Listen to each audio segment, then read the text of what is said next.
It began with a breath, shallow, wet, and rattling behind cracked lips. No battle cry, no thunderclap, just a cough behind a closed door in a forgotten alley. Then another, then thousands. A pestilence so silent and swift it didn't march like an army, it seeped, bloomed, and fed like fire through dry wood. In the winter of 1347, death arrived on the backs of rats and ships, tucked into the fabric of life like a curse sewn into wool. By the time it left, Europe had been cut in half not by sword, but by silence.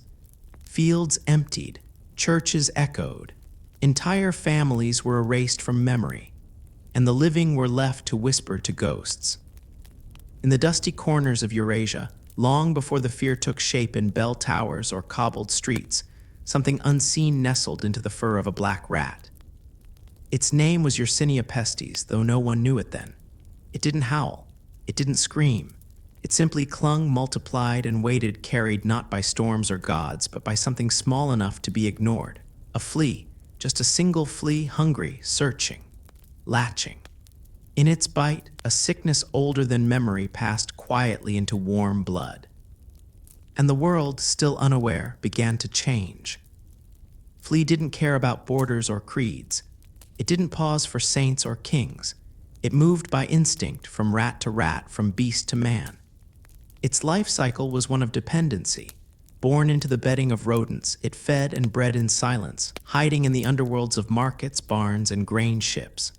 The black rat, Rattus rattus, was its chariot, climbing ropes in Mediterranean ports, slipping through church pews and castle kitchens. These creatures thrived where humans thrived. Warm walls, hidden cracks, leftover crumbs, and together they carried something more enduring than prayer, plague. But the bacterium itself was older still, tracing its lineage back thousands of years, a microscopic hitchhiker evolving quietly in the guts of fleas. It thrived best when blood was blocked. The flea, infected, couldn't swallow. So it bit again and again, regurgitating bacteria into the host's bloodstream. This grotesque mechanism made it not just a vector, but an efficient instrument of multiplication. And as the fleas found new carriers, the network of plague spread like ink across parchment, unpredictable, unstoppable, silent. The world of the 14th century was primed for such an invasion. Trade routes stretched from the steppes of Central Asia to the ports of England. Caravans rolled through dust and empire, and ships groaned under the weight of spices, silks, and unseen passengers. At sea, the black rat was a master stowaway. Below deck, among damp ropes and fermenting grain, it found sanctuary. There were no customs inspections for fleas. No papal decree could halt their journey. When a merchant ship docked, the rats disembarked before the crew. Historians trace the pandemic's most lethal wave, the one that would later be called the Black Death, to a convergence near the Crimea. In the port city of Kaffa, Genoese traders maintained a foothold, protected by high walls and sea access. In 1346, they came under siege by Mongol forces. Accounts from the time speak of plague erupting within the Mongol army, and in a final act of bitter warfare, corpses were catapulted over the city's defenses. Whether that grim tactic truly occurred is still debated, but the disease did enter Kaffa, and from there, a Genoese vessel set sail westward, carrying more than just frightened sailors. In the belly of that ship, rats skittered over salted fish and coiled rope. Their fleas fed and bred as the vessel hugged the coast of the Mediterranean. No bell tolled when they arrived in Messina, Sicily. No trumpet warned of what was aboard. Instead, the harbor welcomed the ship as harbors always did. But the men who stepped off were coughing, fevered, some bleeding. Others never disembarked at all. The death that followed was not a swift explosion. It was a slow and spreading stain. One that began, quite simply, with a bite. The science, centuries later, would finally name the enemy. In the late 19th century, Alexander Yersin isolated the plague bacterium during an outbreak in Hong Kong. The revelation that such a tiny organism had once brought medieval Europe to its knees was both humbling and terrifying. It wasn't divine wrath.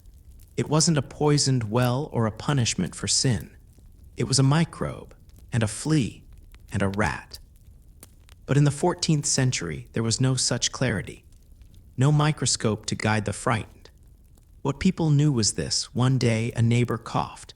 The next they were gone. Then more, entire streets, families, monks, sailors, children. The bells that once marked weddings and births rang now for the dead, until even the bell ringers succumbed. And at the root of it, not a dragon or a warlord, but a cycle of life so small it could fit beneath a fingernail. There's a quiet cruelty in that. That something so vast, half of Europe dead, could begin with someth. Ing so minute, but this was not a tale of evil. It was ecology, nature, biology in motion. The flea was not malicious, it simply lived, as did the rat, as did we. And so, in grain silos and market stalls, in monastery cellars and palace kitchens, the process continued. The bite, the fever, the swelling, the silence, the burial, the replacement, the bite again. And history, normally so grand and loud, was rewritten in whispers by things no one could see. Centuries later, we still study those fleas. We dissect their legs and extract their secrets. We simulate their transmission models, measure their travel speed, estimate their host density. But numbers cannot undo what was lived. No chart can translate the sound of a mother's breath slowing beside a crib, or the emptiness of a street once full of life. It was not the plague that changed the world, not exactly. It was the way that a flea, in doing only what it had always done, reminded us how fragile our place is. There is no monument to the flea, no chapel, no tomb, but perhaps there should be, not as an ode to death, but as a mirror of proportion. That something so small, so utterly invisible to the people it doomed, could tilt the axis of civilization. And that perhaps, all the while, it never knew what it had done. It simply bit, and the world bled. In the soft gray mist of an October morning in 1347, the harbor of Messina stirred like it always did. Fishermen moved slowly along the quay, monks collected alms in silence, and merchants waited for sails to rise over the horizon. Life moved with a familiar rhythm, one measured in trade winds and tolling bells. But on that day, a different ship approached, quiet, listing slightly, its hull heavy with something no one could see. It came from the east, from the Black Sea coast, and its crew carried not silks or spices, but fever, silence, and the smell of something deeply wrong. The Genoese vessel had left the Crimean port of Caffa, a city wedged between Europe and Asia, where Italian traders had long kept their outposts. There, stone walls embraced the sea, and the streets rang with the sounds of multiple tongues: Armenian, Tatar, Greek, Latin. It was a crossroads of wealth and tension, and in 1346 it became a battlefield. The Mongol army, hardened by conquest and bitter from broken treaties, laid siege to the city. They encamped outside the walls for months, waiting, taunting. But then disease crept into their ranks. Men collapsed mid-stride, corpses piled at the edge of the camp. And what happened next passed into uneasy legend, that the Mongols, in a last act of vengeance, used their siege engines not to hurl stone, but bodies, plague-ridden cadavers lobbed over city walls, as if war itself had acquired a new, invisible weapon. Inside the city, the defenders saw the bodies fall, bloated and reeking, splitting upon cobblestones. The panic that followed could not be quelled by prayers. The disease was already inside. In the docks, in the food markets, in the cool, shadowed alleys where people breathed the same fetid air. When the siege ended, a handful of ships fled Caffa not in triumph, but in desperation. One of those ships, months later, made its way to Messina. It arrived without fanfare. The harbor workers saw the sails and turned to greet them, but those who disembarked were not whole. Accounts from the time speak of men vomiting blood, their bodies covered in dark swellings beneath the arms and between the legs. Sailors collapsed on the docks, and within days, the first Messinese were dead. The town tried to seal itself, driving the ship away, but the sickness had already passed through the city's breath. And the ship, perhaps still with rats in its hold, drifted on to other ports, carrying the same death sealed in crates, cloth, and cargo. What had begun as siege warfare had now become a trade route for extinction. From Messina, the disease moved with unsettling speed. Across the island to Palermo and then westward to Marseille, Barcelona, and Pisa. It followed the paths of commerce, grain ships, merchant convoys, pilgrims on the move. The plague didn't gallop like a horse, it crept like fog, thin at first, then suffocating. And it didn't need an army. It needed only proximity. A cough, a rat, a meal shared. In that winter, the Mediterranean became a corridor of unknowing transmission. But it wasn't just the geography that aided its spread. It was the very structure of medieval trade and empire. The Genoese and Venetians had long built fortunes on controlling trade between East and West. Their ships reached deep into the Levant and beyond, bringing goods, and unknowingly, microbes from Asia to Europe. The Mongol Empire, too, had opened up vast roads for goods and people to travel, a rare moment of global connection. It is one of history's quiet ironies that the same pathways that once brought prosperity to Europe would now carry its undoing. The Pax Mongolica, a time of relative peace, across Central Asia had made long-distance travel safer. But safety, in this case, was a double-edged gift. By the time the plague crossed into mainland Europe, it had already adapted. In some cases, it took the form of bubonic swelling, large, tender buboes in the groin and armpits. In others, it became pneumonic, transmitted by breath, filling the lungs with blood. The incubation was short, the death rapid. Cities that once feared war now feared visitors. Merchants were turned away at the gates. Pilgrims were stoned before they reached the churches. And still the disease arrived, quiet as dust. In the port of Marseille, there are reports of mass graves being dug even before the full scope was understood. Not by physicians, but by the people who lived closest to the docks, porters, tavern keepers, night watchmen. They were the first to see the strange faces, hear the wheezing breath, touch the sweating skin. And in the confusion, there was no clear doctrine. Priests offered last rites at a distance. Physicians applied leeches and burned herbs. No one yet knew that the real couriers of death were beneath their feet, rats disembarking unnoticed, their fleas already searching for new blood. In Barcelona, city records show a sudden spike in orphaned children and abandoned houses. Local authorities tried to impose quarantines, but the mechanisms were too new, the structures too brittle. The word quarantine itself, from the Italian 40 giorni, meaning 40 days, had not yet entered common policy. Ships continued to dock, and as goods moved inland, so did the plague. Sometimes it arrived ahead of the traders who carried it. Word spread slowly. Death spread faster. Back in Messina, the people eventually fled, those who still could. Some took to the hills. Others boarded boats, hoping to outrun what they couldn't understand. But disease does not wait at city walls, and it does not obey the rules of panic. Rats swam to shore. Fleas lingered on fabrics nestled in straw. The disease had already embedded itself in the very framework of medieval life, in shipping crates, wool bundles, food stores. And once inside, there was no easy way to expel it. Many chroniclers later blamed the East or divine punishment or foreign sin, but none could name the true source. The microbial world was not yet imagined.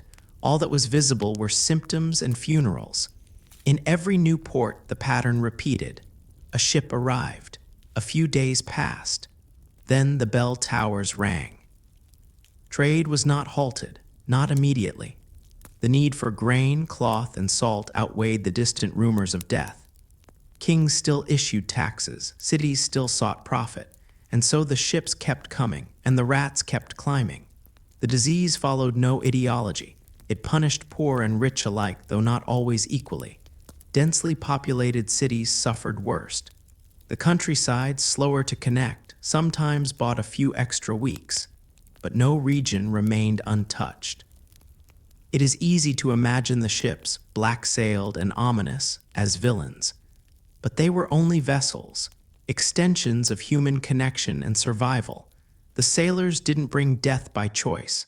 They brought it because they had no warning, no cure, and nowhere else to go. Trade didn't stop for grief.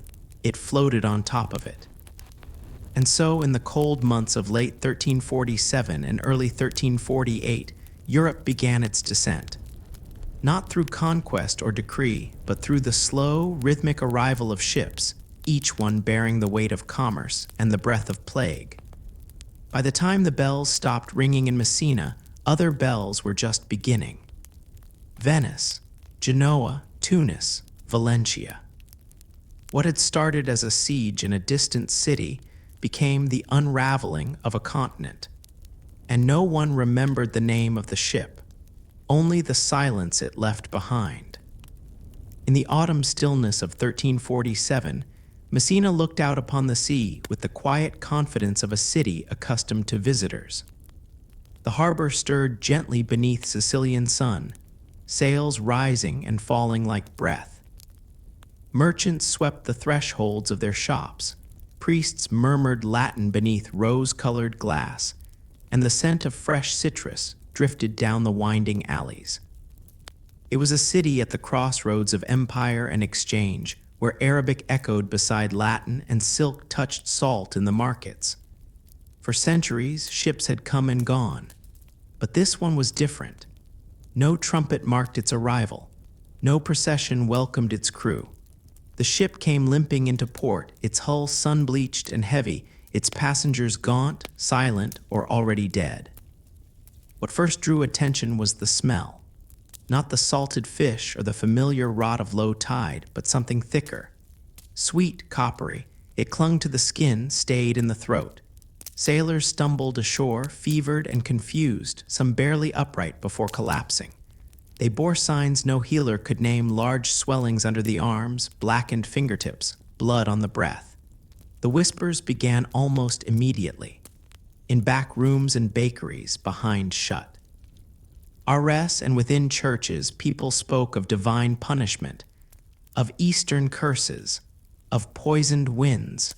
And the more they whispered, the faster the fear grew. Officials tried to act. The ship was expelled from the harbor, but not before its sickness had slipped ashore. The bodies had already touched the docks, the rats already scurried beneath crates. The attempt to stop the plague came too late, as it often would. Messina, proud and walled, began to unravel from within. The earliest deaths were met with confusion. Families held vigil, hoping for healing. Candles flickered beside beds. Prayers were whispered beside the bodies. But the swellings turned septic, and the faces of the sick darkened with blotches no ointment could soothe. Within days, entire households were gone. The city's rhythm faltered. The baker missed his dawn fire. The church bell rang at odd hours or not at all. People began to notice who wasn't on the streets anymore. As fear spread, so too did suspicion. Some accused merchants, others blamed foreigners. The Jewish quarter, long a site of both tolerance and tension, drew silent stares. But the disease spared no one, rich or poor, citizen or stranger. It settled into the bones of the city like a second skin. And slowly the markets grew quieter. The benches in church became emptier. Weddings were postponed. Funerals multiplied. Doctors, such as they were, arrived with herbs and theories. Some burned rosemary in the streets. Others advised bloodletting or the binding of leeches to the neck. A few claimed the stars had shifted or that Saturn's orbit had turned malevolent. Still others pointed to moral decay, suggesting that the sins of the people had drawn down God's wrath. But none could explain why the disease moved with such indifference, striking the devout and the profane alike. entering homes without reason or pattern. Quarantine, though not yet named as such, was attempted. The gates of the city were closed to strangers. Ships were barred from docking. Officials ordered the sick to remain indoors, a command as impossible as it was unenforceable. Many fled the city altogether, climbing into the surrounding hills or hiding in coastal caves. But the disease traveled faster than footsteps. Even those who ran sometimes brought it with them, hidden beneath their clothes or nestled in the folds of a grain sack. Within the city, the atmosphere grew strained. Shops remained closed. The sound of carts carrying the dead became more common than the ringing of coins. Graves filled quickly, and when priests could no longer keep pace, the dead were left unblessed, wrapped in linens and stacked in silence. Dogs and birds, no longer fed by the hand of man, began to scavenge. The balance between life and death shifted until the living began to outnumber the visible signs of vitality. Gardens grew wild. Doors swung open and were never closed again. Messina's records from this time are sparse, thinned by the very disaster they attempt to document. But some details remain, of mothers weeping in church corners, of children wandering alone, of families sealing themselves inside their homes only to never be seen again. Some, desperate to protect themselves, carried pungent herbs tied around their necks. Others donned cloth over their mouths, believing the air itself was poisoned. The city, once so vibrant, became a ghost of itself, moving not with celebration or commerce, but with hesitation and dread. By winter, Messina's decline was undeniable. The population had dwindled. The trade routes had grown quiet, and yet the disease did not rest. From this one city, it had already moved beyond, carried in ships and silence to Palermo, to Marseille, to Venice. Messina had become the gateway, the first note in what would become a continental dirge. And still people whispered.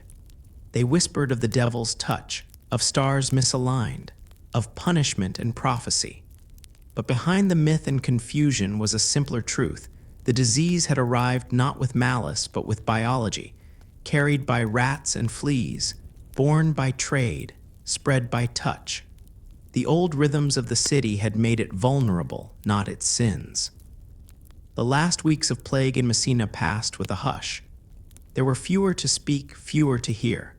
The bells rang less often, not because the dead had ceased, but because the bell ringers had.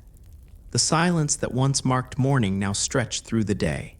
And in this silence, the city learned what many others soon would, that the plague did not pass like a storm. It lingered, it settled. It took, then waited, then took again. No one could yet name the disease. There was no understanding of germs, no awareness of bacteria, no knowledge of vectors. But the fear was precise. People knew what death looked like, even if they didn't know its cause. And so Messina, once a thriving port, became a warning, a quiet lesson in how something invisible could unravel a place entirely. And then, just as it had come, the plague began. And to move on, ships still floated in the harbor, their sails torn, their decks quiet. The sea, indifferent as ever, lapped against stone. And above it all, the hills watched, holding in their shadow a city changed forever. What lingered was not just loss, but memory. A whisper, still echoing in the streets where life once bloomed. In the waning months of 1347, the plague loosened its grip on Messina only to find new hands to hold. The roads stretching northward were open, dusty, and well-traveled. Caravans moved slowly under creaking wooden wheels, their cargo hidden beneath canvas and tar, carried by donkeys and hardened men with sun-leathered skin. Along these same roads, pilgrims walked barefoot, merchants rode horseback, friars carried relics wrapped in cloth, and troubadours hummed quiet songs. Europe's arteries pulsed with movement, a continent alive with the exchange of goods, stories, and now, something unseen. The plague did not march with fanfare. It slipped from body to body like a traveler switching carriages at a quiet inn. By early 1348, the disease had crossed into mainland Italy. In Genoa, once so proud of its ships and saints, the air grew heavy with incense and rot. There in the stone courtyards of churches, mourners knelt beside loved ones whose skin had turned purple and lips black. The bodies came faster than the gravediggers could clear them. Outside the city walls, small farms grew eerily quiet. Fields once dotted with sheep became strangely still. The dogs barked less, the crows more. Genoa's trade routes, once symbols of prosperity, had turned into silent corridors for contagion. From the ports of Liguria, the disease fanned inland, slipping along riverbanks and mule paths, drifting from monastery to monastery. In Pisa, records speak of monks coughing blood into their cassocks, of entire abbeys emptied in weeks. In Siena, the city council collapsed, not from violence, but from attrition. There was no coup, only absence. Men stopped showing up. Ledgers were left half-written. Even the sculptors who carved the marble churches left their chisels mid-stroke. In city after city, death came not as a roar, but as a thinning of sound, a slow subtraction. To the west, the Pyrenees offered no barrier. The plague crossed into Spain, its path woven through both trade and faith. In Zaragoza, crowds once gathered for relics and processions. Now they gathered for burial. The fever spared few. Bishops and beggars shared the same end. The court of Aragon recorded the deaths with unnerving brevity, the names stacked on parchment, each a life briefly acknowledged and swiftly erased. In Barcelona, a ship carrying grain and sickness docked quietly, and within days, the plague had touched the silk merchants and the salt haulers alike. The disease made no distinction. Its hunger was democratic. Back in France, Avignon, home of the papacy in exile, braced itself behind its medieval walls. Pope Clement VI, advised by physicians and theologians, ordered great fires to be kept burning in his chambers, believing the heat might purify the air. He sat in the heat while Europe froze with fear. Outside, the poor died in ditches. Inside, incense thickened the corridors of the Curia. And yet, the death count rose. Avignon, like so many cities of its time, found that status offered no immunity, that holiness did not repel the breath of the infected. The monasteries that once served as sanctuaries became tombs. In some, entire brotherhoods vanished within weeks. The silence left behind was deafening, no chanting at vespers, no hands to ring the bell. Monastic records, so carefully kept for generations, stopped abruptly, with only smudges of ink or unfinished pages marking the end. In Chartres and Reims, sacred texts lay unopened, gathering dust while the plague moved on, looking for new hosts, new rooms, new lungs. Markets, too, became places of unease. In the open squares of Montpellier and Toulouse, where bakers and butchers once hawked their wares in good-natured argument, customers now stood at a distance, eyes wary, faces covered with cloth soaked in vinegar. Coins were dropped into wooden bowls and splashed with rosewater before being passed along. In some towns, buyers placed orders by shouting through doors, and food was left outside on stone steps, like offerings to a nervous god. Fear reshaped commerce. In Paris, food prices fluctuated wildly. Bread grew scarce not because of famine, but because the bakers were dead. Meat hung unsold in the sun. The appetite remained, but the hands to prepare it were disappearing. Travelers who once connected cities now became symbols of dread. Pilgrims heading to Santiago de Compostela were turned back at village borders. Messengers, once welcomed with news, now received with suspicion. Inns locked their doors. Fountains grew stagnant. In the countryside, farmers abandoned their fields, either because they were sick or because no one remained to buy what they grew. And in their place, the rats remained persistent, silent, and hungry.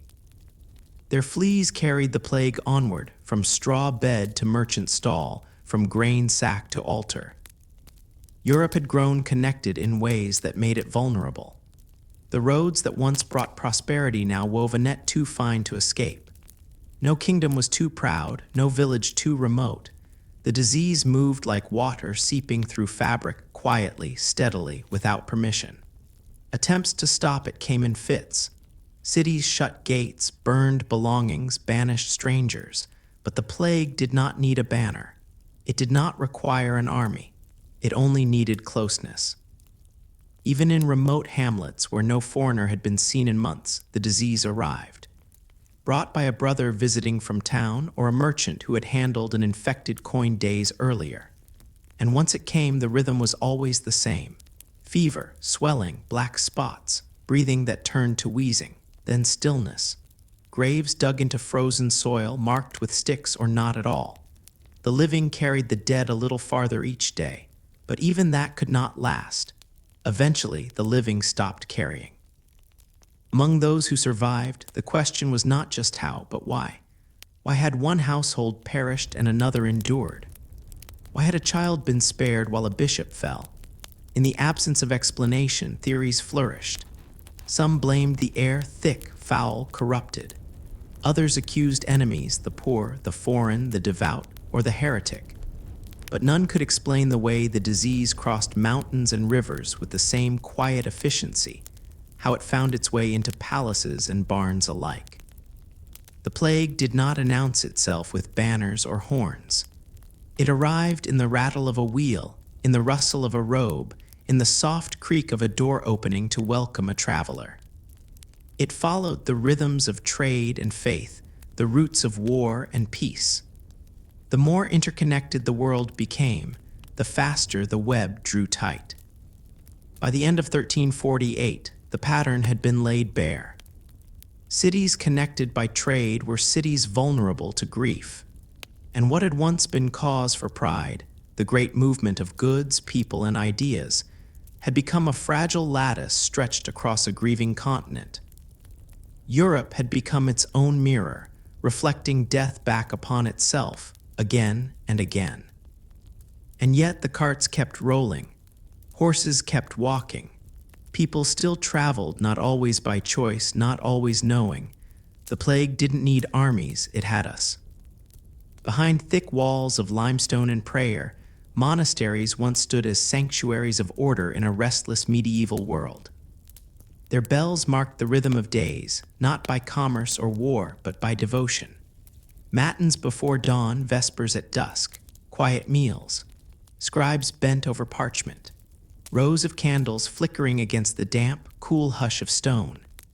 For centuries, these places offered something the world beyond could not, a kind of permanence, a life removed from the storm. But when the plague came, it did not bow before stained glass or sacred books. It entered silently, as it always did, following breath, following hands, finding the faithful just as easily as the lost. Abbeys across Europe, the first signs were small. A cough in the chapel, a brother too tired to rise for morning prayers, a sister who did not appear at her usual bench. Monastic life built on routine and silence made such absences impossible to miss. And when the fever began to spread, the holy rules that had bound these communities for generations, obedience, poverty, chastity, were tested in ways no doctrine had prepared them for. The infirmaries, designed for quiet healing, became overwhelmed. Beds spilled into corridors. In some places, the monks who once tended to the sick were now the ones carried, limp and shivering, through the cloistered gardens they once kept so neatly trimmed. They had always been the caregivers. Monasteries were often the only places with written knowledge of medicine. Nuns and monks prepared poultices, boiled herbs, recited prayers, and comforted the dying. They believed suffering brought one closer to God, but this was not ordinary suffering. This was a flood without a shore.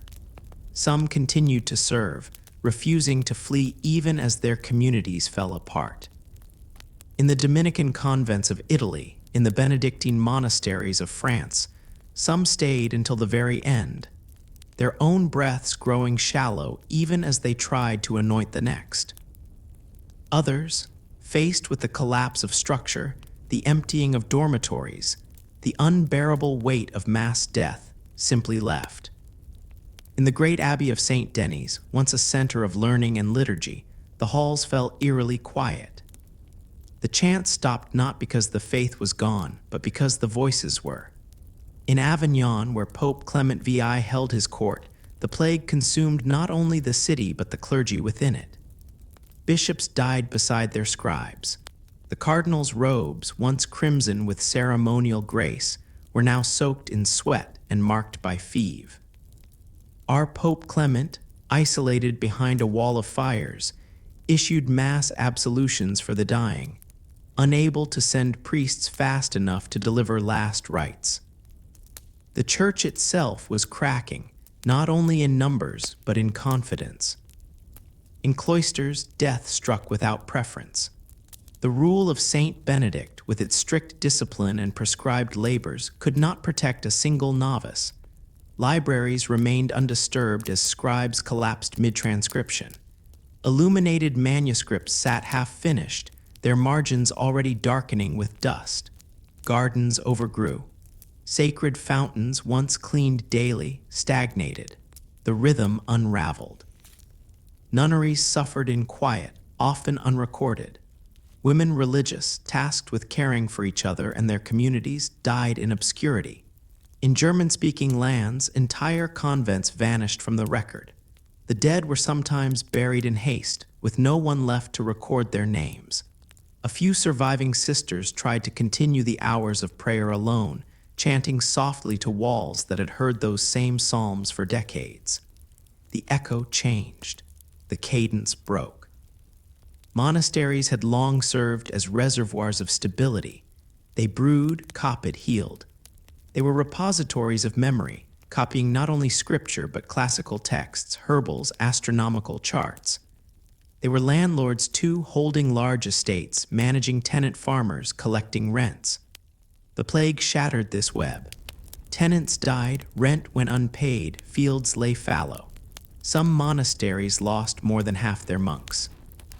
In England, the Bishop of Bath and Wells noted that only 7 of his 81 priests survived a single season. In monastery after monastery, the leadership passed not through ordination, but by default. Whoever was left became abbot, not through piety, but through presence. And in this unraveling, doubts grew. Faith had always been both public and private, and for many, the monastery was a bridge between heaven and earth. But now heaven seemed distant, and the earth was rotting. Prayers were whispered over bodies that still bled. Psalms were sung to lungs that could not breathe. The plague exposed a profound helplessness, not only of medicine, but of ritual. The centuries-old promise that devotion would shield the righteous rang hollow in a world where the devout died faster than the damned. Some sought meaning in this suffering. Flagellant movements born outside the cloister began to gain traction. Bands of penitents wandered from town to town, beating themselves in choreographed repentance, believing that through shared pain, divine wrath might be calmed. Their songs echoed the chants of monasteries but carried a different tone, one of desperation. Meanwhile, inside the remaining religious houses, questions that had once been theoretical became deeply personal. Was the plague a test, a punishment? Or something worse, an absence? The structural damage outlasted the fever. With so many monks and nuns gone, recruitment faltered.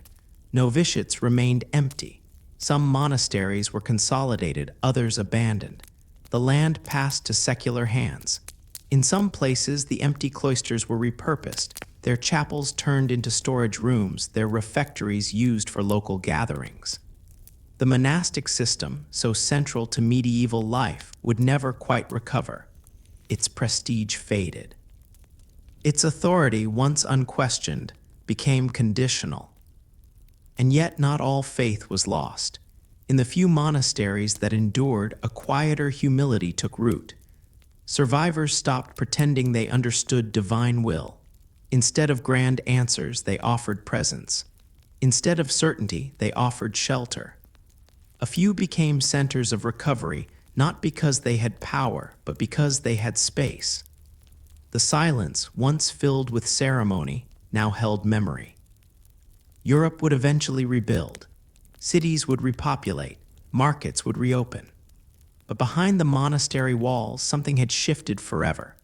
The carved saints in the cloisters, the gilded icons in the chapels, they now stood not as guardians, but as witnesses. Witnesses to a time when devotion met despair and still chose to stay. And though their voices faded, their silence still lingers, echoing in stone halls where prayers once rose like smoke and ended as breath. In the heart of plague-struck cities, where breath grew thin and bells no longer rang for every death, a new rhythm emerged. It wasn't sung in chapels or hummed in markets. It echoed from wheels grinding against cobblestones and from voices too tired to raise alarm. In that fading world where priests and physicians had fallen silent, a few remained who did not turn away. They were not noble nor revered. Most were barely remembered, but they moved the bodies when no one else would. They were the corpse collectors, the death men, and their song was made not of melody, but of motion. They arrived at dawn, if dawn meant anything anymore. Wrapped in whatever cloth they could find, faces covered not from understanding but instinct, they rolled wooden carts. Through narrow alleys, over bridges, and into courtyards, the wheels groaned under weight not measured in goods but in limbs. Some wore bells to warn others of their presence. Others wore nothing at all. Their job was not to comfort or to pray. It was to clear, to take what had been left behind and deliver it to the ground. At first they were hired by councils. A few coins for every corpse moved. But soon, as the plague deepened, as officials themselves disappeared into fever and silence, the work became less formal. No one asked for papers. No one demanded a blessing. They worked because someone had to. In Florence, records describe men paid to carry corpses to burial pits, receiving their wages in food or cloth. In London, some were pressed into service. Criminals offered release from prison in exchange for labor. A bitter transaction. Others came voluntarily, drawn not by reward but by need.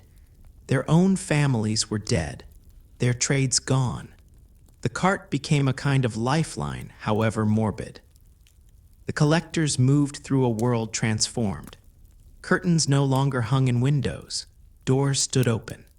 In some places, a body was marked by cloth tied to a door handle. In others, the neighbors no longer bothered to signal at all. The collectors knew which streets to visit not from instruction, but from smell. The odor of decay clung low in the air, sweet and sickly, drawing flies and dread. Some wore posies tucked behind their ears or herbs sewn into their collars, a futile barrier. But ritual offered a sliver of control. They carried the bodies with care when they could, though speed often won over ceremony. Sometimes whole families were stacked atop one another, wrapped hastily in linen or left bare. Infants still clutched their mothers. Elderly couples were found hand in hand. The collectors rarely spoke. Talking seemed disrespectful or perhaps too dangerous. The silence was practical. Each hour spent on the street risked exposure. Each trip of the cart could be the last. And yet they returned, day after day. Because no one else would. The burial pits varied. Some were carefully dug at the edge of town, others carved into fields once sown with wheat. In Avignon, one pit reportedly held over 1,100 bodies. In London, the dead were placed shoulder to shoulder, then covered with quicklime and earth. In some places, priests blessed the ground from afar. In others, there were no prayers at all, only the thud of shovels and the creak of rope. The pits filled faster than they emptied. When the ground froze, bodies were left stacked in barns, in cellars, in unused chapels. The collectors marked the piles, when they could, with simple stones or scraps of cloth. But time and decay blurred the lines. Some collectors sang as they worked, not out of joy but rhythm, a low chant to keep pace, to hold fear at bay. In Venice, observers noted a funeral rhythm, a mournful drone that echoed between canals as the barges moved through water heavy with death. Elsewhere, the wheels themselves seemed to hum, their groaning timber forming a kind of dirge. A song without lyrics, without beginning or end. Just the steady return of duty. There were those who reviled the corpse collectors, calling them scavengers, accusing them of looting. And some did steal rings, shoes, belts, anything left behind. But morality bent under survival. When food was scarce and coin meant warmth, the line between desecration and necessity blurred. The dead no longer needed shoes. The living did. Others feared the collectors for what they represented. They were reminders of contagion, of fate, of proximity to death. Few welcomed them. Fewer thanked them. They drank alone, slept in stables, kept to themselves. In some towns, they were forbidden to enter certain churches. In others, they were buried in separate ground. But their hands did the work of 100 sermons. Without them, the cities would have drowned in their own dead. Some wore amulets. Some carved crosses into their carts. A few kept records, tallying names on bits of slate or parchment. Most left no trace. Their identities faded behind their labor. The cart was their biography, the pit their punctuation. Occasionally, a collector vanished, taken by the same illness they dragged through the streets. The cart would be found the next day, half loaded, the wheels stilled, the handles stained. Another would take it up, or not, and the bodies would wait. In the countryside, the work was lonelier. Farmsteads dotted with death, neighbors long gone, animals wandering without tether. A single collector might travel miles without seeing another soul. The silence of these places was thicker, more haunting. There was no crowd to witness, no cry for help, just the wind and the weight of the cart. And still they came. The plague exposed the fragility of every institution, church, state, guild, but it also revealed the resilience of those with no title. The ones who stitched society taught it. Her with their hands. The corpse collectors were among them, neither blessed nor celebrated, but essential. In the records of the time, their names are rare, their work unpoetic, but without them the streets would have become cemeteries, the cities unlivable. When the worst had passed, when the bells began to ring again for weddings, when markets reopened and the scent of bread returned to the squares, the collectors faded back into obscurity. Some returned to trades they barely remembered. Others were never seen again. The carts were burned or left to rot. The pits covered with grass. The song unsung. Yet something lingers in the air they once moved through. A memory of footsteps echoing too early in the morning. A wheel turning through puddles no one wanted to step in. A face glimpsed behind layers of cloth, eyes steady, voice low. They carried not just the dead, but the dignity of continuity. When fear scattered others, they remained. And in the hush they left behind, the world began, slowly, to breathe again. In the dim corridors of dying cities, where incense mixed with the scent of rot, and candles flickered beside bodies already cold, a figure began to appear. Cloaked in long black robes, gloved in stiff leather, and crowned with a strange, elongated mask shaped like the beak of some ancient bird. The image would endure for centuries, the plague doctor, part healer, part omen, part mystery. In truth, their story was far more uncertain than their silhouette. They were not priests, nor always physicians.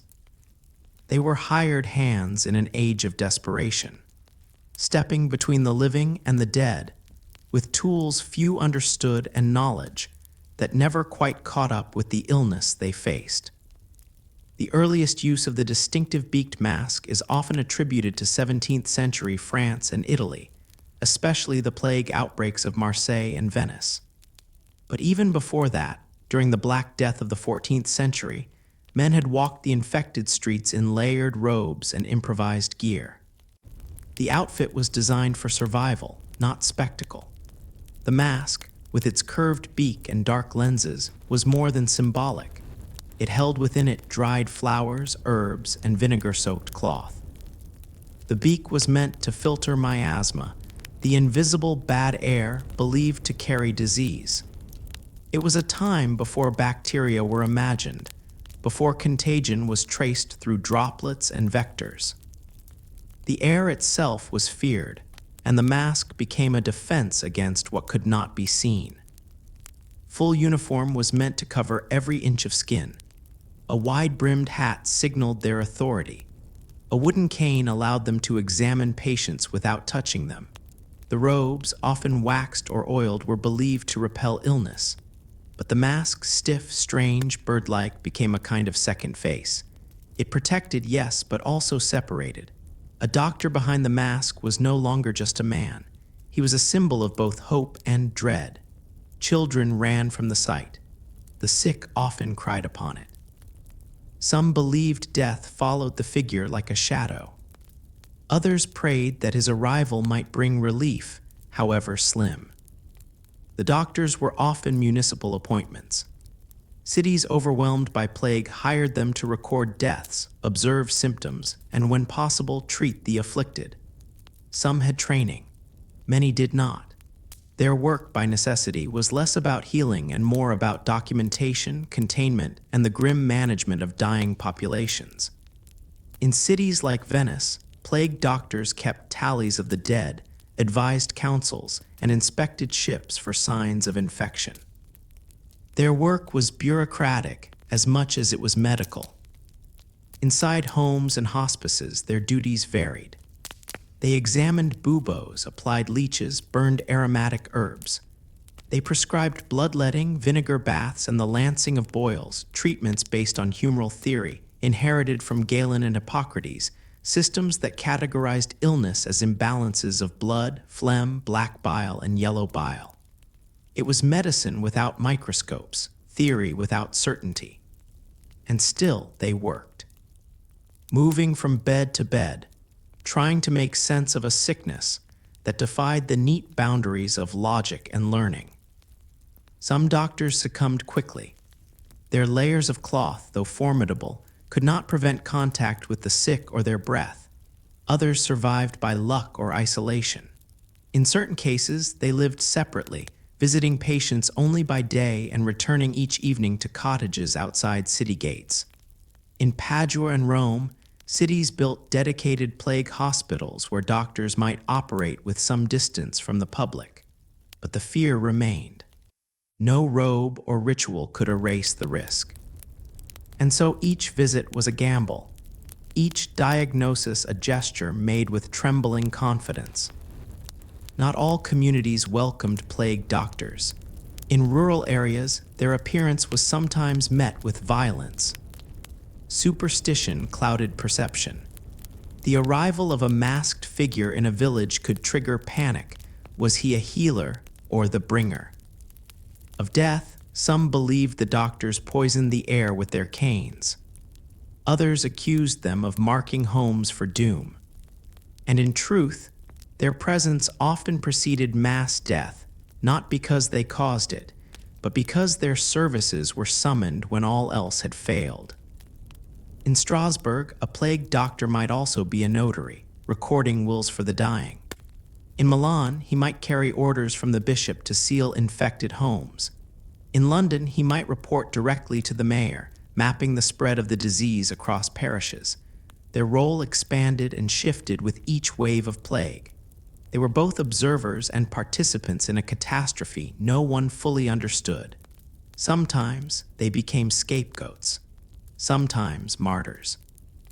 The tools of their trade tell their own quiet story. The cane was not merely for distance, but for turning bodies, inspecting swellings, or gently pushing open doors. The mask's beaks were packed with substances thought to purify the air: lavender, mint, camphor, even crushed emeralds or vinegar-soaked sponges. The scent inside was overwhelming, a perfume of protection. But the belief was flawed. The plague did not come through the air in the way they imagined. It came in fleas, in rats, in the unseen exchanges of daily life. The doctor's costume was armor against the wrong enemy. Still, the mask had power, not scientific but symbolic. It told the city that someone remained, someone willing to face the dying. And in a world unraveling, that was something. The line between superstition and science was not clear then, and even today, the mask carries a weight far beyond its function.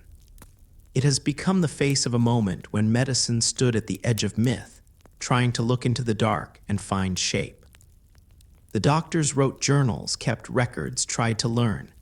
Some, like Nostradamus, became legends more for their fame than their accuracy. Others vanished from history, unnamed, unthanked. The lessons they offered were not always scientific, but human. The effort to understand, to endure, to protect, even without clarity, that too was part of medicine. A gesture of care in a time of chaos. As the plague waned, so too did the need for the mask. Cities healed, graves were covered, and the black robes were folded away. Some masks were stored in museums, others lost to rot. But the image persisted. The bird-faced figure became a ghost of history, reappearing in woodcuts, theater, and nightmares. A reminder not only of disease, but of what it meant to stand close to it. To look into the eyes of the dying and not turn away. In the space between miracle and measurement, the plague doctors walked. Not heroes, not always healers, but presences. Their steps slow, their masks strange, their hands uncertain. And though many failed, their willingness to try to step into rooms others fled left a quiet trace on the pages of history. A curved silhouette, a filtered breath, a figure who walked where others would not and stayed just long enough to be remembered. In the winter of 1348, as the plague dug deeper into the skin of Europe, a colder instinct surfaced alongside it. The disease, still unnamed and unseen, moved without rules, killing priests and peasants, children and kings. Its randomness terrified those who needed order, and in the absence of understanding, people turned not to science, but to suspicion. The air, they said, was poisoned. The stars were misaligned. But soon another explanation took root, one cruel, ancient, and tragically familiar. The Jews, it was whispered, were to blame. The accusation moved quickly, crossing borders as fast as the plague itself. It began in rumors that Jews had cursed the land, that they had poisoned wells, that they had brought death through wicked rites. These rumors spread in taverns and pulpits, in marketplaces and courts. There was no evidence, only fear rising like smoke. And as the bodies piled higher, that fear found its outlet in violence. In the town of Chillon, near Lake Geneva, the first confessions were forced. Under torture, a Jewish man named Agimet was accused of receiving poison from the rabbi of Chambéry and spreading it through Christian wells. The tale was absurd, but it fed a growing appetite for blame. His words, extracted through agony, became the seed for wider arrests. In Basel, hundreds of Jews were rounded up, imprisoned, and sentenced, not for what they had done, but for what they were feared to represent. The city council, under pressure from both crowds and plague, agreed to what they called a solution. On January 9, 1349, in Basel, nearly 2,000 Jews, men, women, and children, were led to a wooden structure built on an island in the Rhine. It was called the Judenhut, the Jews' house. Once inside, the doors were barred and the structure was set aflame. The flames took hours to consume what the fear had already destroyed. A few who agreed to convert were spared, but most perished. Their synagogue was demolished, Our cemetery leveled, their homes seized. Basel would ban Jews from returning for over 2 centuries. Strasbourg followed. Despite protests from some council members and a bishop who argued against collective guilt, the tide of hatred was too strong. On February 14, 1349, Valentine's Day, the city's entire Jewish community was forced into a cemetery. Some were stabbed, others beaten. Over 1,000 were burned alive in a massive pyre. The survivors, few and scattered, fled into the woods or to other cities where suspicion had not yet reached its peak. but few places remained untouched. Pogroms spread like a second plague, from Mainz to Erfurt, from Cologne to Barcelona. Each city had its justifications. Some claimed they acted to prevent divine punishment. Others feared retribution if they appeared too merciful. Economic motives surfaced too. Debts owed to Jewish lenders were quietly erased when their creditors vanished in fire. Properties changed hands with little paperwork. Merchants rose in rank when their Jewish competitors disappeared. In some places, the mob led the violence. In others, it was carefully orchestrated by magistrates and councils. Fear, hate, and opportunity moved hand in hand. Yet there were places where restraint held. In Avignon, Pope Clement VI issued 2 bulls defending the Jews, reminding the faithful that the plague struck Jewish and Christian alike, that many Jewish communities had died at the same rate or faster. He condemned the violence and offered protection, at least on paper. But papal words could not reach every village. In the chaos of the plague years, local governance often acted on its own. Clergy themselves were divided. Some repeated wild accusations from the pulpit. Others hid Jewish families within monasteries. There was no single response, only scattered acts of courage, often overshadowed by louder brutality. The belief in well poisoning was deeply irrational. In many cases, Jewish quarters were affected by the plague before Christian ones. Jews, too, fell ill, buried their children, watched their cities hollow out. But the idea persisted. To a population grasping for cause in a storm of death, the simplicity of a human culprit was easier to stomach than an invisible one. The plague defied prayer. Fire gave closure. The mechanics of the killings varied. In some towns, Jews were expelled, stripped of their belongings, cast into the countryside. In others, they were gathered and held in prisons for weeks before the executions began. Children were not spared. The elderly were not excused. Sometimes, the pyres were built in public squares. At other times, executions were held quietly, under the direction of local officials who feared unrest. The silence around these events in official chronicles is often deafening. Pages that once recorded births and marriages fall quiet or change subjects entirely, as if even the scribes could not bear to name what had happened. Among Jewish communities, the impact was devastating. Whole lineages vanished. Sacred texts were destroyed, libraries burned, cemeteries defiled. Survivors carried the trauma not in stories, but in movements fleeing eastward into Poland, Lithuania, the Ottoman Empire. In time, these migrations would reshape Jewish life in Europe, forming new centers of thought, language, and identity. But the memory of 1348 would linger, not as martyrdom, but as loss. And with each generation, the story of that year's violence would echo in quieter ways. In Jewish liturgy, in communal memory, in whispered warnings passed down like old fabric, fragile, stained, still folded with care. The scars would not fade because they were not only physical, they were woven into the rhythm of exile. The knowledge that belonging could be revoked at any moment, that neighbors could turn, that sanctuary could burn. The irony of the pogroms was not only their cruelty, but their timing. At the height of a biological catastrophe that made no distinction between faiths, people still found a way to divide, to assign guilt, to weaponize difference. In doing so, they fractured communities that might have stood together. They destroyed people who might have helped heal.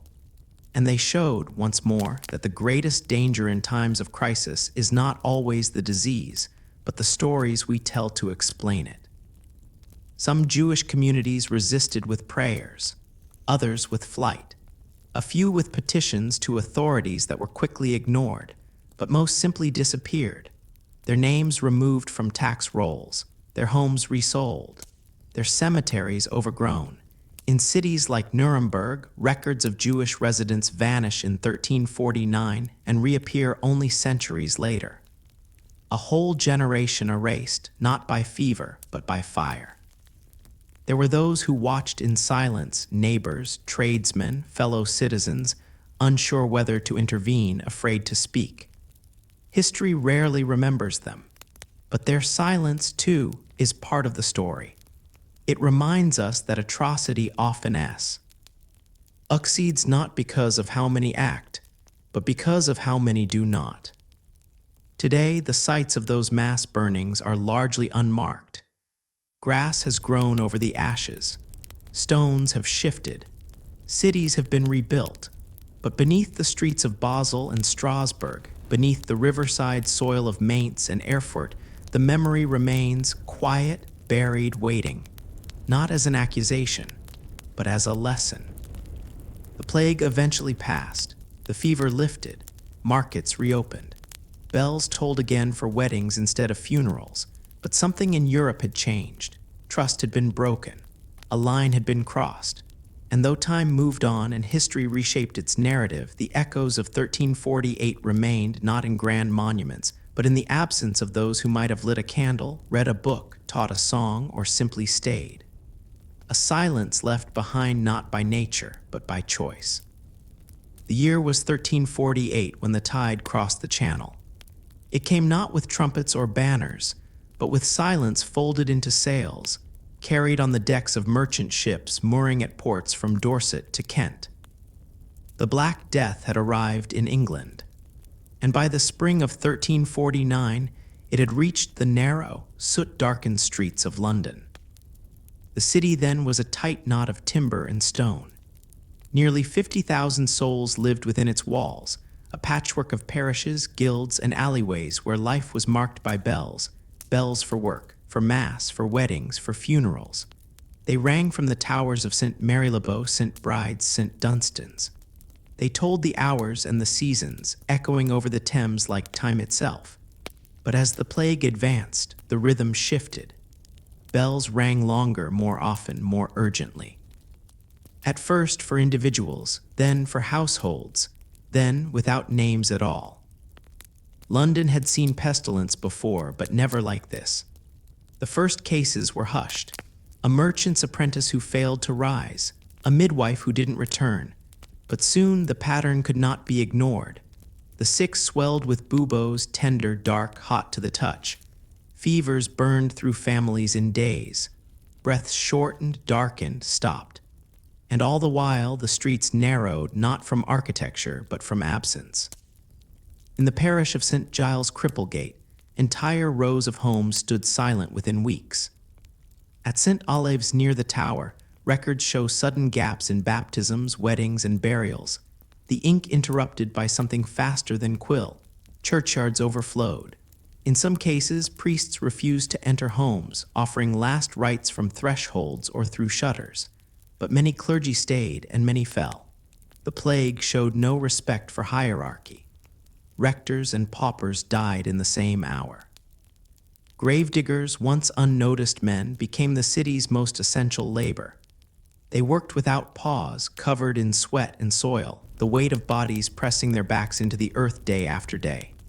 Some collapsed mid-shovel, others simply vanished between shifts. The pits grew larger.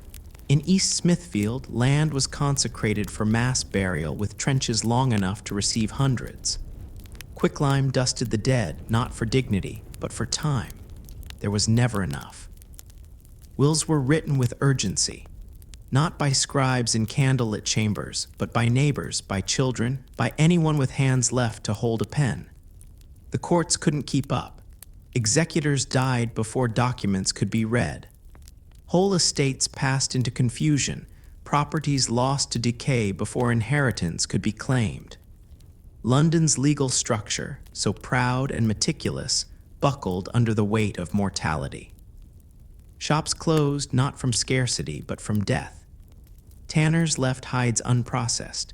Bakers' ovens grew cold. Cloth merchants shuttered their stalls. The air filled with smells both strange and familiar, the sourness of uncollected food, the weight of incense wafting from churches, the cloying sweetness of rot. Rats darted between doorways.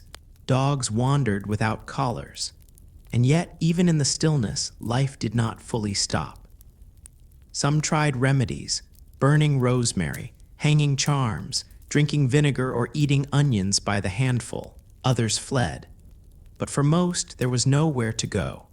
The city gates still opened for carts, still welcomed those fleeing harder-hit towns.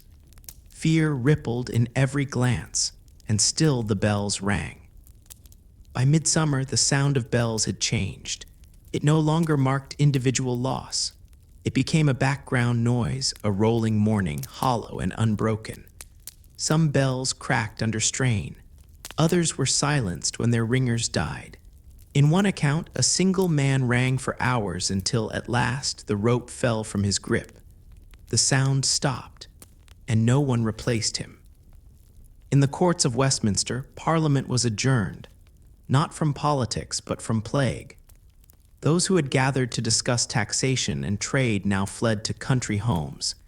Even the king, Edward III, removed his court to Windsor, issuing proclamations from a distance. He ordered prayers, processions, a national call to repentance. But no edict could stem tide. Londoners did what they could. Some buried their kin with hymns. Others left notes, brief and trembling, tucked under doors of those they trusted. A few found refuge in prayer or in drink or in silence.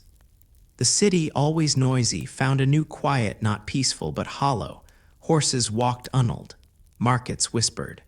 Wind moved papers through empty halls. And yet, among the grief, small rhythms persisted. A baker's apprentice lighting a single oven for the sick. A friar pausing at a threshold, whispering psalms through linen. A mother planting herbs in a churchyard corner where no one yet lay. These were not acts of resistance, just gestures of being, carried out by those who remained. By year's end, it's believed that nearly half of London had died. No one knows the exact number. Too many names went unrecorded. Too many stories ended in silence. But the city endured, altered, emptied, sobered. It would rebuild slowly, not by triumph, but by routine. Trade would return. Bells would ring again for life, not only for death. But for a time, they rang only for loss. Not in anger or judgment, but as markers. Each tone a name, each name a breath. And in the soft, heavy air of that plague-struck city, the sound became a kind of prayer. One that echoed long after the ropes were stilled. One that still lingers, faint and forgotten, beneath the layers of stone and soot and time. It is easy to imagine silence when we think of the plague. Streets emptied, bells stopped, voices lowered to whispers. But silence was not the only sound left behind. Across the fading cities and thinning villages of medieval Europe, music endured. It did not flourish and it did not comfort in the ways it once had. But it remained, changed, rawer, slower, closer to grief. Hymns once sung in celebration were softened into mourning. Melodies once meant to lift the soul now mirrored its descent. And in that unraveling world, sound became one of the final offerings, not to the living, but to memory itself. Before the plague, music was woven into daily life. Monasteries echoed with Gregorian chant, sung in carefully measured lines by choirs of monks and novices. Villages celebrated saints' days with fiddles and pipe, harvests with drum and horn. Even peasants who owned little passed songs down by ear, melodies shaped by seasons, by births, by fields in bloom. The rhythms of work and worship followed the calendar, and in that rhythm, music was never far away. But when the plague arrived, time bent. Calendars blurred, and the voice of the world changed key. The chants did not stop in every abbey, but they shifted. Psalms that once praised now pleaded. Monks who had memorized entire books of liturgy found themselves singing alone, voices echoing off stone walls with no harmony to meet them. In some monasteries, entire choirs disappeared. In others, a lone voice kept the hours, repeating the same few verses for the dead and the dying. These songs, shaped by sorrow, became something else, not declarations of faith, but quiet acts of endurance. Psalms of lament, like Miserere Mei Deus, were sung more often. Have mercy on me, O God, not as poetry, but as a breath between burials. In cities, cathedral music softened. Organ pipes collected dust when no one was left to play. Choirs disbanded as illness tore through the clergy, but the melodies lingered faintly. A cantor chanting in an empty transept, a priest singing into the air before mass graves. Sometimes, groups of women, widows, daughters, sisters, gathered outside churches, humming in low voices, untrained and unadorned. Their songs were not composed, they were remembered. Pulled from corners of the heart that had no other way to speak. Even outside sacred spaces, sound adapted.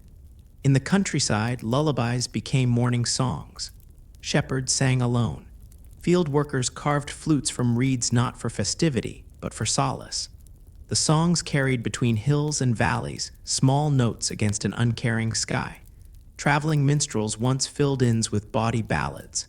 Now their voices turned somber. Some rewrote familiar melodies to fit the moment, replacing love stories with elegies, joy with warning. In taverns, when they were open, patrons asked for songs that named what they had lost. Faces, places, whole villages. Sometimes a name sung was the only grave it would receive. Composers who survived the plague responded in ways both subtle and stark. In Italy, as the plague faded, musical manuscripts show a darkening of tone. Dissonance crept into harmonies. The clarity of earlier polyphony gave way to minor intervals, unresolved endings. Guillaume de Machaut, a French poet and composer, lived through the plague and emerged changed. His Messe de Notre Dame, composed a few years later, carries both grandeur and melancholy. A piece written for the living, but shaped by the shadow of the dead. Elsewhere, unnamed scribes copied fragments of melodies into marginalia. A verse scribbled Bess. A medical text, a lament tucked between records of livestock and rent. Music became more private, more uncertain. It was not the domain of professionals alone. Farmers sang over their fields, not to mark time, but to remember. Children hummed to one another when adults were too sick to speak. In some cities, processions formed small, barefoot groups walking through streets, chanting prayers to saints or angels. Their voices were hoarse, their rhythms uneven, but their purpose was clear. To be heard by heaven, if not by history. Flagellants, a movement born during the plague years, sang too, not as choirs, but in collective repentance. Hundreds would march together, whipping themselves in rhythm, chanting verses of punishment and plea. Their songs were austere, haunting, sometimes dissonant. They carried with them a belief that rhythm and pain might undo what medicine could not. Cities often feared their arrival, not only for the spectacle, but for the sound they brought, a different kind of music, heavy with blame, loud with desperation. But most songs were quieter. They were passed from mouth to ear, never written down. They traveled not with parchment, but with memory. Songs sung while digging, while praying, while waiting. Songs that tried to give shape to sorrow, or to hold it back just long enough to sleep. These melodies are mostly lost now, but their outlines remain faint traces in the margins of surviving books, in the patterns of later folk songs, in the architecture of grief that music continues to build. The plague psalms did not seek resolution. They did not promise healing. They did not end with triumphant refrains. They hovered, they circled, they fell. They echoed the structure of the plague itself, beginning somewhere invisible, peaking without warning, and fading not through conclusion, but through exhaustion. The singers often did not live to hear the final notes. And yet they sang, not in defiance, but because silence was too final. Because a voice, even a broken one, was still a way to mark that someone had been here. That someone had heard. That someone had remembered. Long after the plague passed, the melodies remained. Changed, yes, reframed by time, layered with new meanings. But beneath the surface, the plague still hummed. In the pauses between verses, in the minor chords that never resolved, in the spaces where harmony should have been but wasn't. A musical memory of a world once filled with bells, then filled with ash. And now, centuries later, if you listen to an old chant in a quiet cathedral, or hear a lullaby whose words are older than the town it's sung in, something lingers.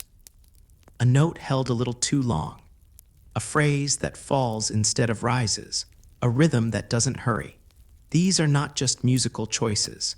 They are echoes, faint reminders of the time when music, too, wore mourning clothes, when every note was a prayer and every silence a name. By the second year of the Black Death, the children were everywhere. In towns where the plague had burned through every home and chapel, the smallest feet were often the only ones still moving. They wandered alleyways with the quiet, searching stare of those who had forgotten what came before.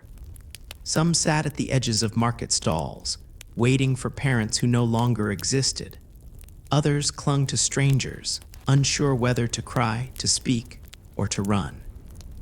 In a world so recently filled with the rhythm of families, voices around tables, lullabies in darkened rooms, hands passing bread, the silence left behind was loudest in the lives of the children.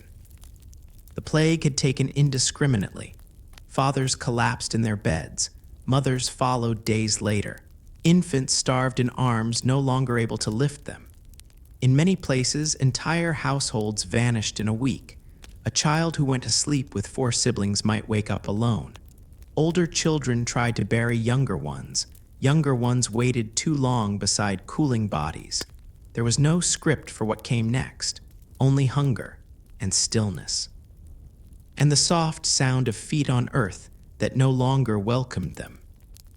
In some villages, kind neighbors took the orphans in if they could. But in a time when food was scarce and fear constant, generosity wore thin. People closed their doors not out of cruelty, but self-preservation. A coughing child, even if innocent, was a risk, and so many were turned away. Left to find shelter where they could, abandoned barns, empty churches, collapsed carts at the edge of the road. They shared food with stray dogs, drank from streams, followed adults at a distance, hoping for a sign of safety. Monasteries opened their gates when they could. Some abbeys took in groups of children, raising them in silence and scripture. These were places of order in a world unraveling. The orphans learned Latin before they understood their own grief. They were given names when theirs were lost. Others were not so lucky. In cities, the plague had devoured entire neighborhoods. Orphaned. Children were gathered in makeshift homes, watched over by aging priests or women who had lost their own. The care was often thin, but it was something. The legal world struggled to keep up. Inheritance laws buckled under the weight of so much death. Who did a house belong to when all the adults were gone? Who claimed the field when no one remained to plow it? Some children inherited land they could not work or debt they could not understand. Others were taken into new households and never told their origin again. Identities blurred, documents disappeared, names were shortened, changed, forgotten. Entire lineages dissolved in silence. In some parts of Europe, towns began to formalize the care of plague orphans. Almshouses and foundling hospitals were created, not out of mercy, but necessity. The future needed bodies to fill it. Without children, there would be no farmers, no craftsmen, no soldiers, no servants. So the children were counted, not always as lives, but as resources. Some were placed into apprenticeships while still too small to lift tools. Others were given to the church, not out of piety, but because there was nowhere else. A child might become a monk not from calling, but from vacancy. Girls were especially vulnerable. With no families to shield them, many were taken in under the promise of care, only to be used as laborers or worse. In towns and ports, orphan girls were traded as servants, sometimes officially, sometimes in the quiet exchanges of power that left no record. A girl without a surname, without a dowry, without a father's protection, had few choices. A handful found homes where they were loved. Many did not. And yet life continued. The children who remained grew up not in mourning, but in aftermath. They learned to live in cities half-filled. They played in graveyards because there was nowhere else. Their lullabies were songs passed from other children, not parents. They learned quickly and learned to forget. They married younger, worked sooner, aged faster. A generation that had seen more death than birth grew into one that rebuilt, quietly, imperfectly, urgently. The scars they carried weren't always visible, but they lingered. In the way they avoided certain prayers, in how they flinched at the sound of bells tolling too often, in how they clung tightly to their own children years later, fearful not of war or fire, but of the absence that had once come in a single week. Some became storytellers, others became silent. Many had no memory of their parents' names, only fragments, the color of a shawl, the smell of a baked crust, a song hummed at dusk. These fragments became heirlooms, inherited not by blood but by breath, passed quietly from one set of lips to another. The long-term effects rippled outward. Without full families, villages reorganized. Houses were rebuilt smaller, communal life shifted. In some towns, entire cohorts of orphans came of age at the same time, shaping policy, labor, even belief. They questioned the past not because they were rebels, but because the past had failed them. Religion was tested. Institutions re-examined. A new kind of resilience was formed, not loud or glorious, but firm. The records do not tell us the names of most of these children. They appear briefly in notarial logs or parish notes. Found in alley, taken in by nuns, assigned to trade, but they lived, they adapted, they carried the memory of a world lost and the weight of building another. Their childhoods were short, their losses vast, but they endured. Today, their voices are gone. Their stories are not sung. But they linger in the fabric of the cities they helped regrow, in the trades they learned, the children they raised, the quiet choices they made. In every medieval village that did not vanish, in every name that survived the century, there is likely the ghost of a child who once wandered, barefoot and unclaimed, through streets lined with silence. And maybe in the hush of history, we can still hear them, not crying but breathing. Not asking why, but waiting for someone to remember they were there. In the summer of 1348, while the roads of Europe filled with carts of the dead and whispers of judgment, the papal court in Avignon stood ringed in flame. It was not metaphor. Pope Clement VI had ordered fires to be lit day and night around his chambers, high walls of flame burning in braziers and pits, circling his residence like a crown of smoke and flicker. The belief, drawn from ancient theory and recent desperation, was that fire might cleanse the air, might push back the pestilence that had already reached the city's stone gates. Inside, the most powerful man in Christendom sat in silk, praying behind smoke, waiting for an answer that would never come. Avignon in the 14th century was not yet the place of silence it would become. It bustled, a city of clerks and scholars, vendors and pilgrims. The papacy had relocated here from Rome a few decades earlier, c. King refuge from Italian unrest. What it found instead, years later, was the heart of a different kind of turmoil, one not political but primal. When the plague came, it came quickly. Ships up the Rhone carried it, merchants spread it. Rats crept along the edges of basilicas, their fleas feeding, leaving behind only fever and silence. The courtiers noticed first, servants growing pale, priests disappearing mid-morning. Then the coughing, the sores, the bodies. The corridors of the Curia narrowed, not from stone, but from absence. The papal palace was fortified with more than fire. Tapestries soaked in vinegar were hung from doorways. Vats of herbs boiled endlessly in corners. Incense, thick and perfumed, was burned with little pause. The scent of frankincense and myrrh, once associated with majesty, became suffocating. It clung to vestments, hair, breath. The very air was heavy with precaution, but no one breathed easy, not the cardinals, not the servants, and not the Pope. Vi was no fool. He had seen death, and though cloaked in divine authority, he did not mistake robes for immunity. He surrounded himself with physicians, astrologers, apothecaries. He prayed, yes, but also reasoned. He listened to reports from across Europe, cities gone dark, monasteries emptied, clergy dying faster than they could be replaced.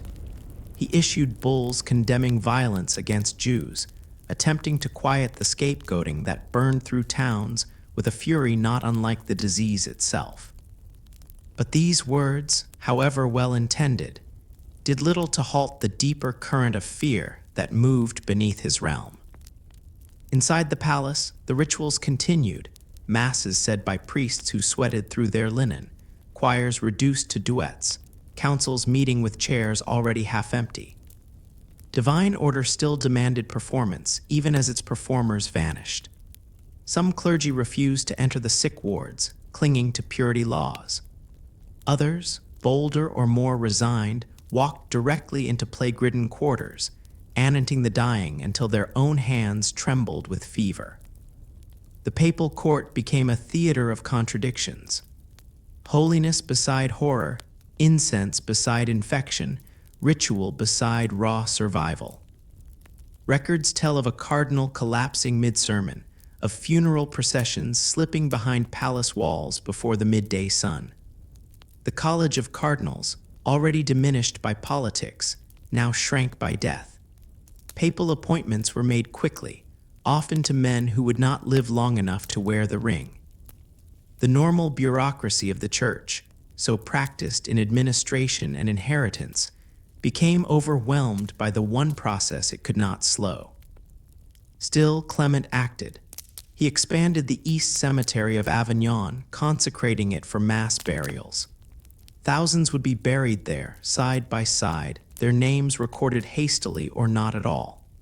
He gave blanket absolution to the dying not through penance but by decree. In a time when confession could no longer be guaranteed, forgiveness became structural. Sins were forgiven not by whisper but by policy. He also ordered that plague victims be cared for, not cast out. His instructions urged compassion, even as it became increasingly costly. Hospitals overflowed. Monasteries turned into infirmaries, and yet he remained alive, a pope surrounded by fire, spared not by miracles, but perhaps by isolation, timing, or chance. Some said it was divine proof of his station. Others that it was the fires that saved him, or that God in his silence had left even the Holy See untouched. The symbolism of those flames would endure. Clement became the image of a leader trapped between heaven and earth, his power undiminished on parchment, but fading in the eyes of those who watched cities crumble. He could not halt the plague, he could not explain it, and still he burned cedar and juniper. Still he drafted bulls. Still he wrote prayers and offered indulgences. It was not an action, but an action born from the weight of helplessness. The deeper irony of the Avignon court was this. Here was the seat of divine intercession, surrounded by sacred texts, holy men, centuries of theological certainty. And yet the answers would not come, not from scripture, not from prayer. The disease moved outside the firelight, indifferent. Its logic was neither moral nor spiritual. It was biological, a concept still unknown. But the world was not ready to let go of older explanations. In the evenings, the palace would quiet. Flickering light danced on frescoed walls, casting long shadows over floors once crowded with voices. The bells tolled less frequently, not because death had waned, but because there were fewer left to ring them. Letters arrived daily from across Christendom, cries for aid, for blessing, for meaning. Clement read them when he could. He responded when he must, and all around him the flames continued to burn. When the worst had passed, the fires were extinguished. The incense grew lighter. The doors were opened agi. And Avignon, scarred but intact, returned to rhythm. But the papal court had changed. The church had survived, but not unshaken. Its spiritual authority had been tested not by war or schism, but by silence, a silence that lasted too long, that answered too little. People had prayed. The answers had not come, and for some, that absence would echo louder than the plague itself. Clement VI would go on to reign until 1352. He would appoint new cardinals, issue new bulls, face new storms. But the image that endures is the one in firelight, a pope in silk, surrounded by smoke, trying to hold together a world slipping into ash. His story is not one of triumph, but of persistence. Of someone who did not flee, but who also could not fix what had come undone. And in that persistence lies something quieter than heroism. A kind of mourning, perhaps. A man shaped by ritual, caught in a moment when ritual no longer held. A man who kept the fires burning, not to dazzle, not to deceive, but because he didn't know what else to do. Even now, when we look at the ruins of that palace or read the letters from that year, the smoke seems to linger. Not in the air, but in the questions. The ones that rise when power meets uncertainty, when faith meets silence, and when, surrounded by flame, we still wait for light. By the late 14th century, long after the plague had made its slow retreat, Europe did not return to what it had been. The living emerged altered, quieter, sharper at the edges, their memories laced with the absence of names never spoken again. And in the cities and towns left behind, something new began to appear. Painted on church walls, etched in woodcuts, sewn into the corners of manuscripts. A procession. Strange, macabre, and utterly human. Skeletons grinning, capering, half-draped in the tatters of the dead, leading the living in a winding parade toward the grave. It became known as Danse Macabre, the dance of death. The first examples appeared in France and Germany, spreading quickly into Switzerland, Italy, the Low Countries. In cloisters and chapels, these murals and images told a story without motion, but filled with movement. A king, resplendent in gold, is pulled by the hand of a dancing skeleton. A bishop clutches his crozier while a bony figure plays a fiddle at his feet. A merchant, a maiden, a soldier, a child, all are invited, all must dance. No rank spared. No life too brief or too long. This was not blasphemy, it was instruction.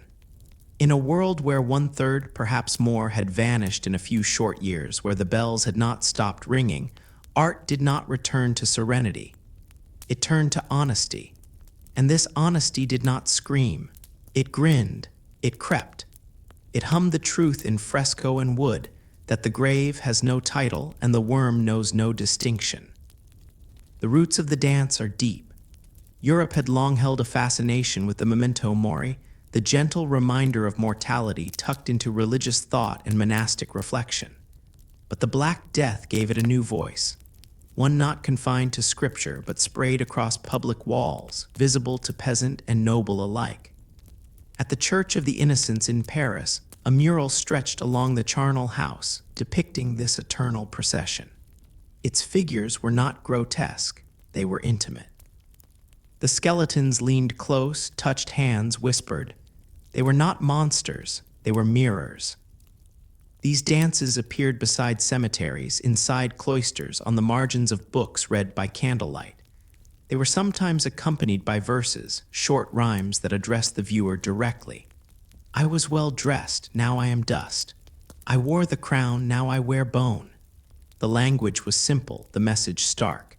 Death was not an end delivered only to the poor or forgot. It claimed emperors and infants alike, and in the dance they moved together. The form was not uniform. In Lübeck, the mural in the Marienkirche wound through the walls with haunting symmetry. In Basel, skeletons played instruments and raised chalices. In England, the 3 living and the 3 dead became a common motif, 3 noblemen encountering 3 corpses who remind them that their fate awaits. What you are, we once were. What we are, you will be. A conversation between life and its reflection, held forever in paint. It is tempting to read the dance as grim or hopeless, but it was, not entirely. Beneath the humor and horror was something else, a kind of equality rarely seen in medieval public life. In these images, for once, the peasant stood beside the prince, the nun beside the courtesan. The skeletons offered not punishment, but embrace. Death was not the villain, it was the unifier. And perhaps in that unification there was relief, a way to explain what had happened, a structure in the aftermath of collapse. When theology failed to answer why the innocent died and the wicked survived, the dance did not justify, it accepted. When feudal hierarchies crumbled under the weight of labor shortages and shifting power, the dance reminded all that in the end, no parchment or bloodline could delay the final step. It was satire, yes, but also softness, a way to cope. The images also served as public sermons in an age of rising literacy but still limited books. The poor could not always read the scriptures, but they could see the bishop led by death's hand. They could understand that robes, relics, coins, all were fleeting. And while the church sanctioned many of these works, some clergy resisted. The dance poked at vanity. It unsettled. In some cases, it mocked. There were whispers that it was too earthy, too close to folk belief, too honest in its portrayal of decay. But the people embraced it.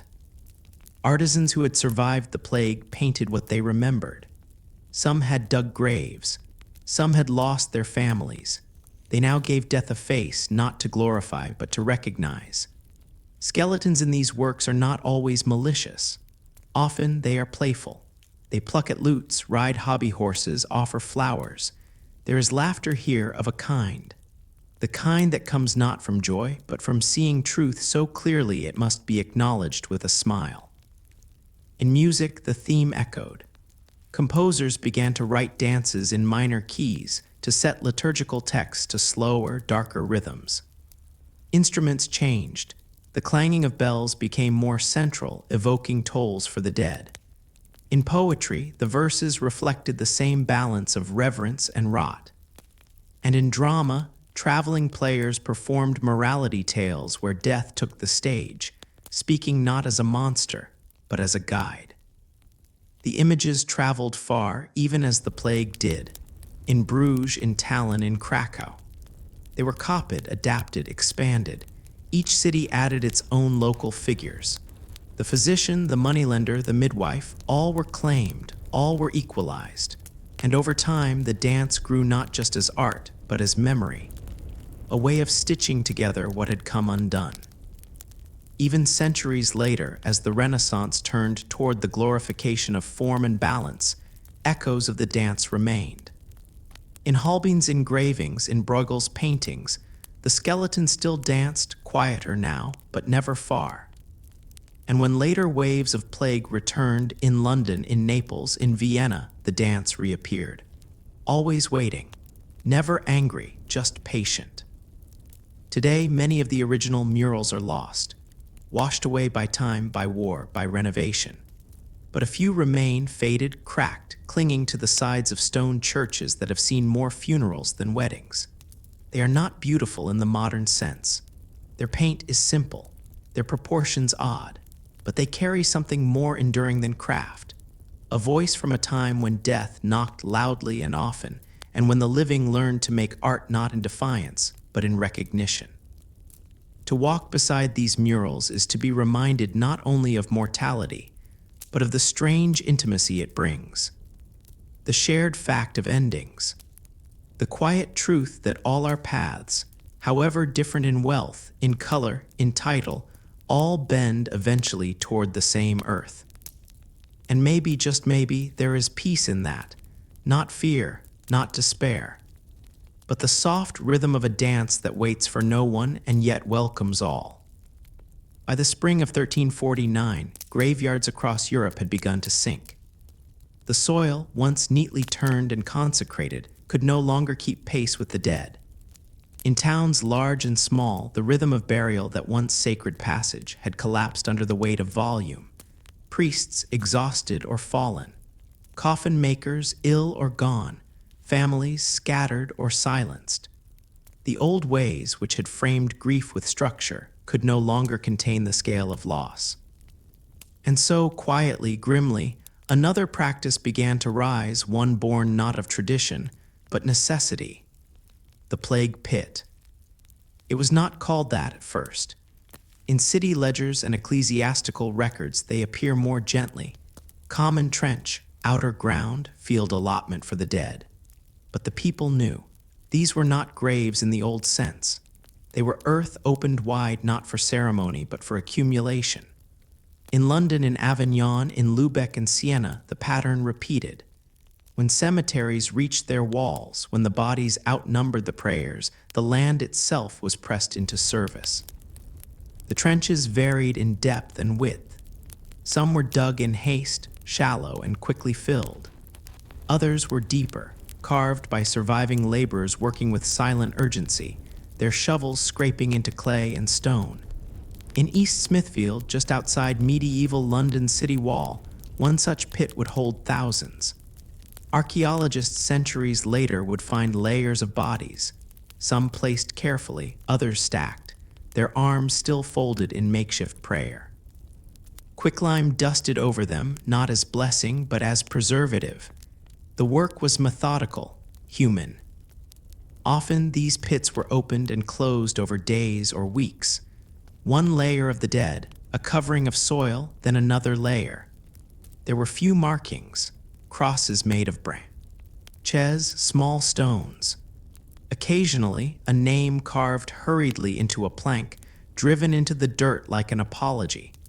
But most of the dead entered those trenches unnamed, not because they were forgotten, but because there were too many to remember at once. Church, long the keeper of ritual, struggled with this rupture. In some places, bishops protested the mass graves, insisting that the dead deserved individual burial, full rites, sacred ground. But doctrine bowed before need. When priests themselves died mid-mass, when bell ringers fell silent, when entire parishes had no one left to dig, the rituals gave way to survival. Pope Clement VI issued a decree allowing mass burials on unconsecrated ground, a quiet shift in sacred geography. The soil could be blessed, the land could be claimed. It was not ideal, but nothing was. People adapted. Some dug pits in family orchards. Others turned fallow fields into temporary resting places. The dead were carried in sheets, on doors repurposed into stretchers, sometimes by neighbors who hadn't known the name. The pace was relentless. In some towns, the dead were left at the edge of the pit at night to be buried come morning, a kind of trust or surrender to whatever order remained. In rural areas, the dead were sometimes burned, not as punishment, but from fear. Bonfires at the edge of villages, smoke curling upward in dark spirals. The smell hung in the air for days, mixing with the scent of sage, rosemary, and regret. Where fire was not used, bodies were buried shallow, and dogs returned to them. It was not cruelty. It was exhaustion. Children watched these pits grow. Some helped carry soil. Others stood silent at the edge, clutching cloth or bread or nothing at all. For them, death was not exceptional, it was routine. And yet, the sight of a trench filled with bodies could not be made normal. Even the strongest grew quiet when the carts arrived. Even those hardened by months of loss turned away when the pit yawned wider than yesterday. Artists years later would try to capture this era in brush and ink, but the pits rarely appeared. They were too vast, too raw. Instead, paintings showed personified death, dancing, writing, whispering. The reality was simpler. A man with a shovel, a woman covering her face.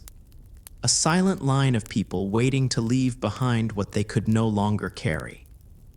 In some places, resistance to the pits emerged, people trying to bury their dead in the old churchyards, refusing to let go of tradition. In Venice, mourners bribed priests to grant their loved ones a private corner. In Paris, the Church of the Innocents overflowed, its bones later turned into catacombs, neat rows of skulls marking a century's worth of loss. The tension between ritual and necessity never quite resolved. It just softened. The land itself became a record, not in ink but in layers. Years later, plagues passed and cities rebuilt. Those pits would remain hidden beneath gardens, roads, courtyards. In time, builders would dig foundations and find them. Rows of bones, teeth still intact. Cloth turned to dust. They told no story with words, but their silence held weight, a reminder of the moment when graves were not enough. And yet, even in those bleak pits, traces of care remain. A child curled against an older figure, bodies laid with arms across chests, flowers tucked beside cloth. Someone had paused. Someone had looked one last time.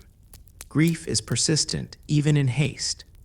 Even when there are too many to mourn properly, the instinct remains to fold a hand, to close the eyes, to cover what must not be left exposed. For centuries after, those burial sites were forgotten or ignored. The cities moved on, roads paved, trees planted, but the earth remembers. In recent decades, excavations have uncovered these plague pits in London, in Toulouse, in Lubeck. Their bones studied, catalogued, placed in clean drawers in museum basements. Scientific analysis tells us their age, their diet, their last illnesses, but it cannot tell us their names. It cannot recall the sound of the prayers whispered when the soil was thrown. The plague did not just steal lives. It fractured the customs meant to hold them. The pit is not only a physical space. It is a historical wound, a place where belief and biology collided, where ritual broke under the weight of numbers, where the ground became a book too full to close. And even now, when we walk through parks or along cobbled streets where pits once opened, something lingers. Not as haunting, but as memory. The quiet knowledge that beneath the surface lies not horror, but human endurance.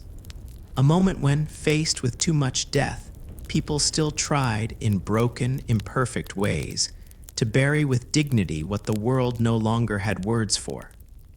The pits have no monuments, no pilgrimages, no verses carved in stone, but in their stillness they offer a final record, not of despair, but of response. A map of what happens when the living are asked to see. Awry more than they can hold, and still choose to bury their dead together.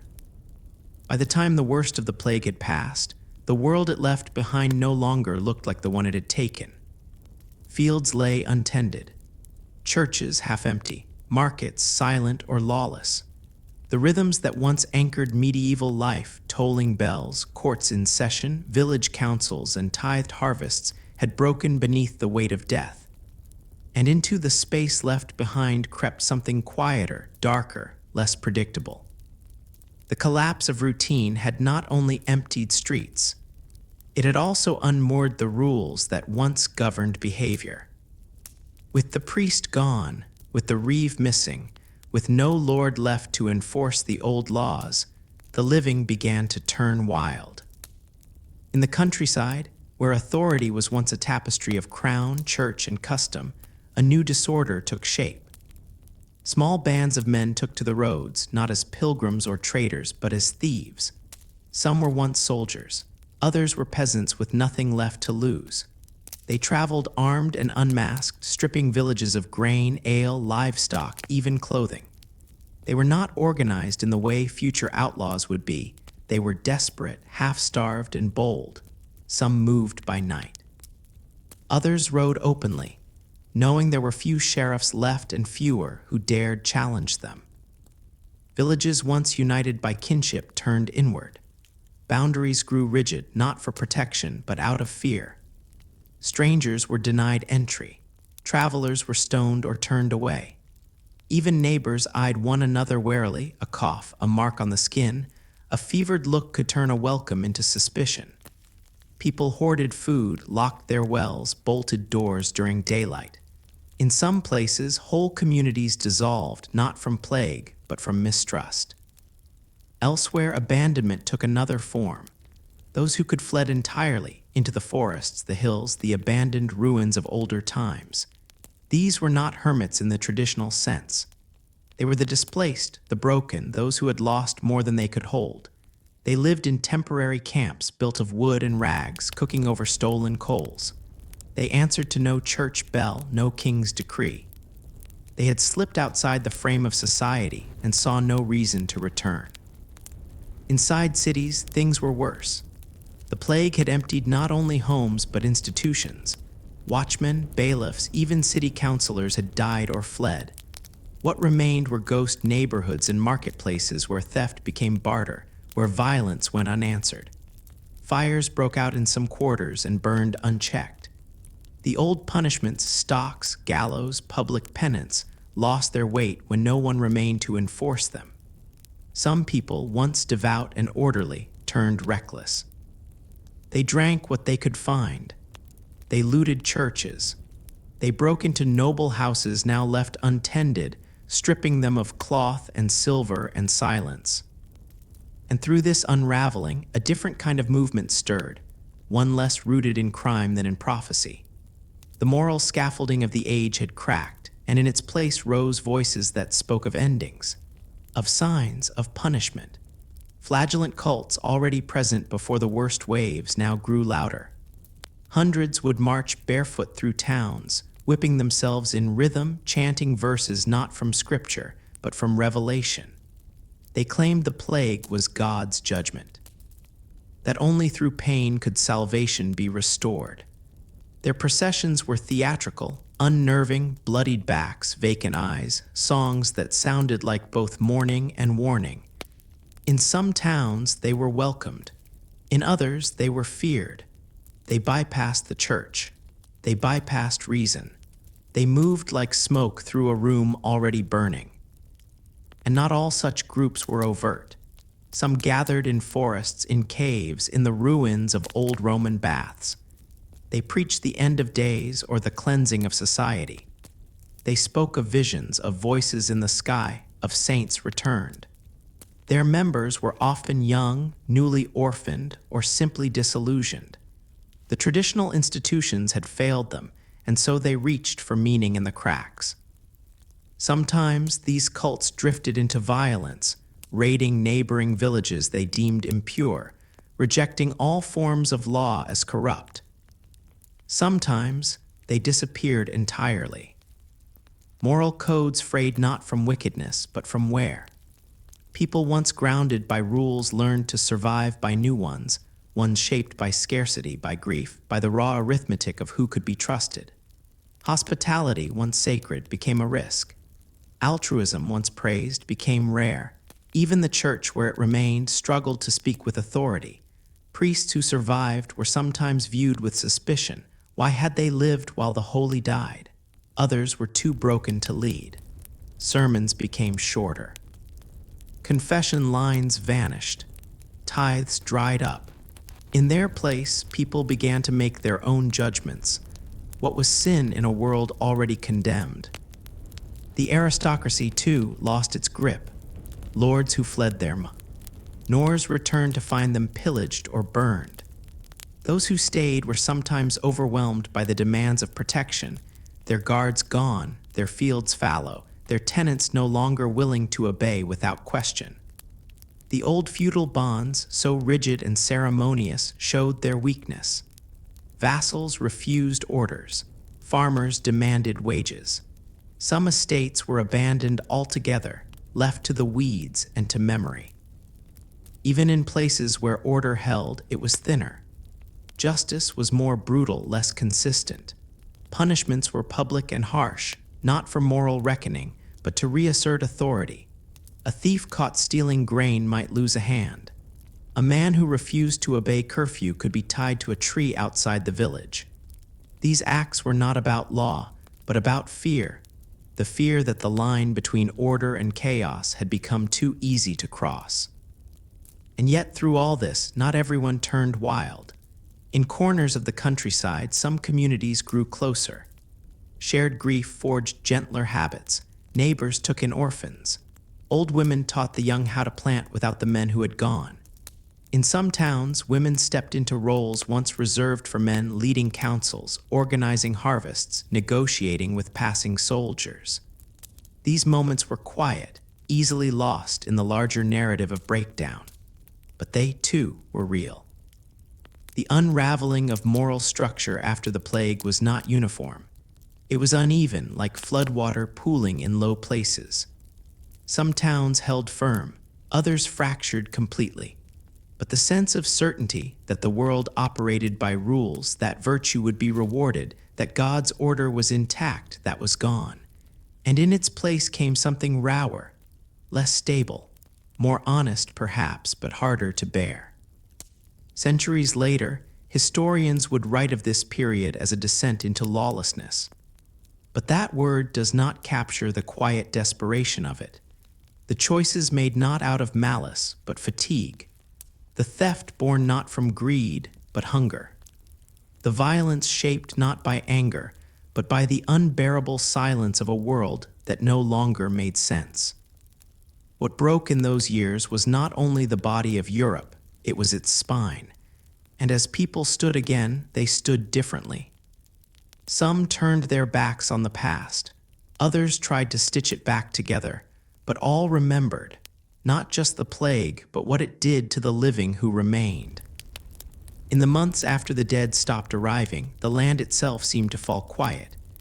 Where wheat once swayed under warm winds, there was only stubble and stillness. The footpaths that once traced the edges of plowed fields were grown over, softened by moss and memory.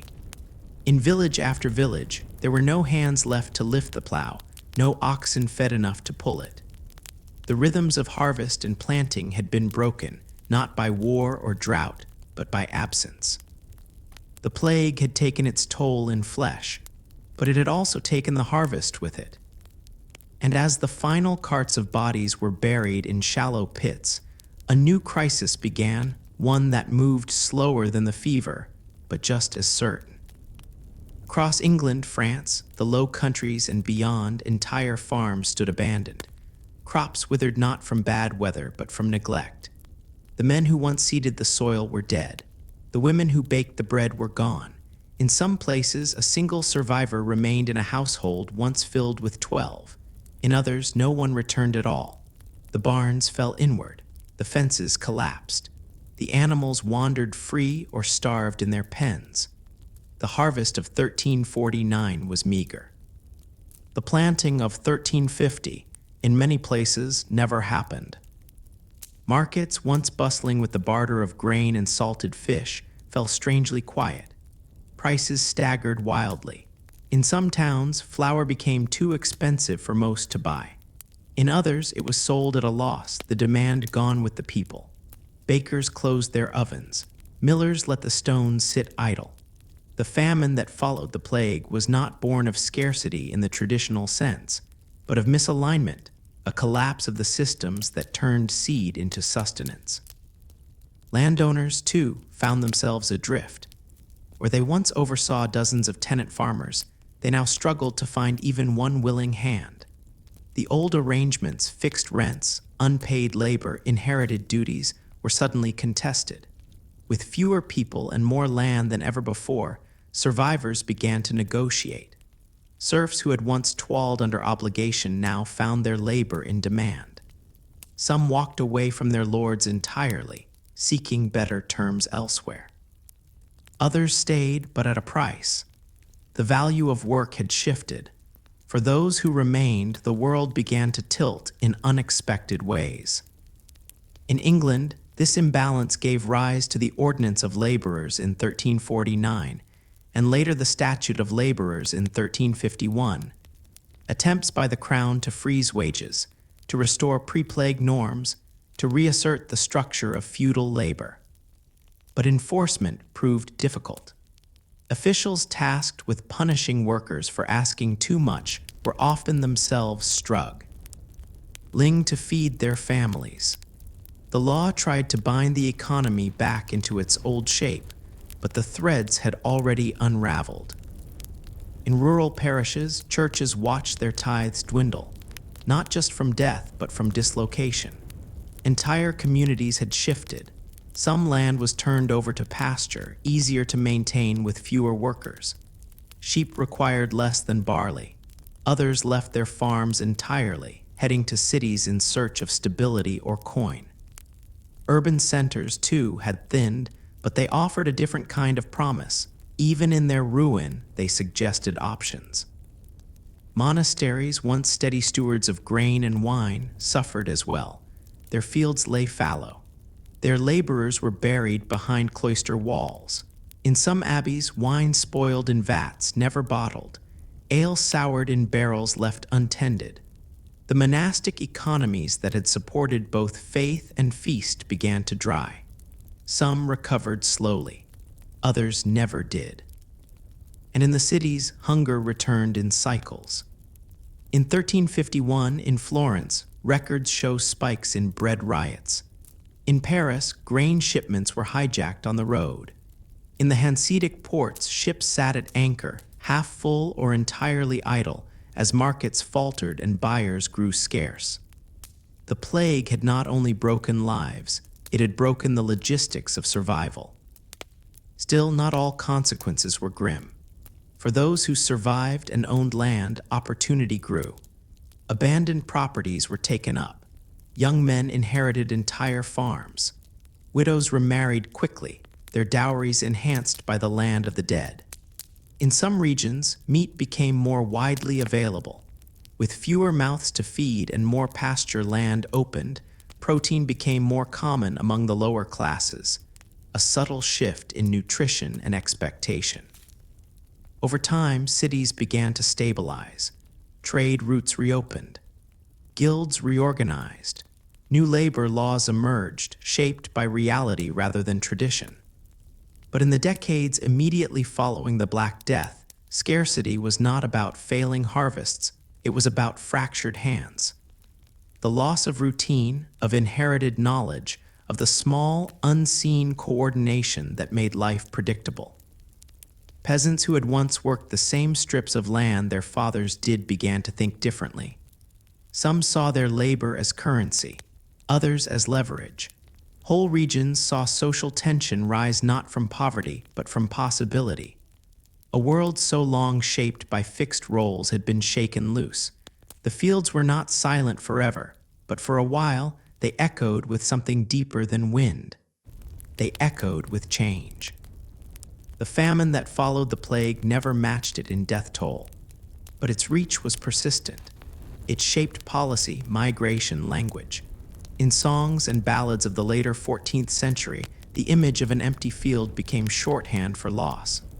In letters between merchants and nobles, there are endless references to land left unused, to animals roaming without fence. Even in the rebuilding, there was a sense that something permanent had been lost, a kind of certainty, a rhythm of life that no longer applied. Centuries later, those quiet fields would be tilled again. Villages would rise. The scars would fade into hedgerows and paths, but beneath the soil remained the memory of a time when nothing grew. When the harvest failed not because the rain was wrong, but because the world had stopped. And in that stillness, a new chapter began not from hope, but from necessity. It is easy to think of the Black Death in terms of fever, of cough, of bells tolling. But long after the sick were buried, the land remembered. The silence of those fields, unplowed, unclaimed, unloved, was not just an aftermath. It was the shape of survival, the measure of what had changed, and the quiet from which a different Europe would slowly, unevenly begin again. In the quiet villages of 14th century Europe, long before the plague arrived, there were women whose hands held the fragile boundary between life and death. They worked without titles, without scrolls or seals. They were not clergy, nor doctors, nor scholars, but they knew the signs of labor, of fever, of healing and loss. Midwives, herbalists, caretakers, often older, always busy. They came with the first pangs and stayed until breath returned to rhythm. Their knowledge passed not through books, but through touch and repetition. 1,000 unrecorded acts of care, drawn from memory, from tradition, from watching the seasons turn. And when the plague came, these women, so often invisible in the margins of written history, were among the first to disappear. They were the ones who stayed when others fled. When a child coughed or a mother grew cold, it was the village midwife who was called. She would arrive with herbs wrapped in cloth, vinegar-soaked rags, whispered prayers. But what she carried most was presence, a kind of calm forged from decades of births, illnesses, stillnesses. In a time when medicine was more ritual than science, and when few had access to the educated few, midwives fill. The space in between. They didn't cure all, but they tended, and that was something. The plague did not favor one profession over another. It moved quickly through cities and slowly through hamlets, touching gold-leafed monasteries and crumbling thatch roofs with equal disinterest. But for those who touched the sick, who held the dying, who washed the fevered, their risk was greater. And so, in village after village, the women who had always come when called stopped arriving. Some died in beds not their own. Others vanished into silence, no one left to record the name, let alone the date. With them went more than labor. They carried the small, unspoken knowledge of generations, how to ease a breech birth with linen and steam, which leaves to crush for fever, what to say when a newborn did not cry. Their knowledge was regional, seasonal, practical. It was not written because it had never needed to be. It lived in habit, in gesture, in the way a salve was stirred at dusk. And when they died, much of it died with them. The gap they left behind was not immediately visible to those keeping records in cities, but in the countryside it echoed. Women gave birth alone or with only frightened neighbors. Infants died for lack of a well-tied cord. Fevers went untended. A wound festered because no one remembered which poultice to make. Rural medicine, already tenuous, collapsed further inward. And yet not all midwives were mourned. In some corners of Europe, as fear mounted, suspicion took root.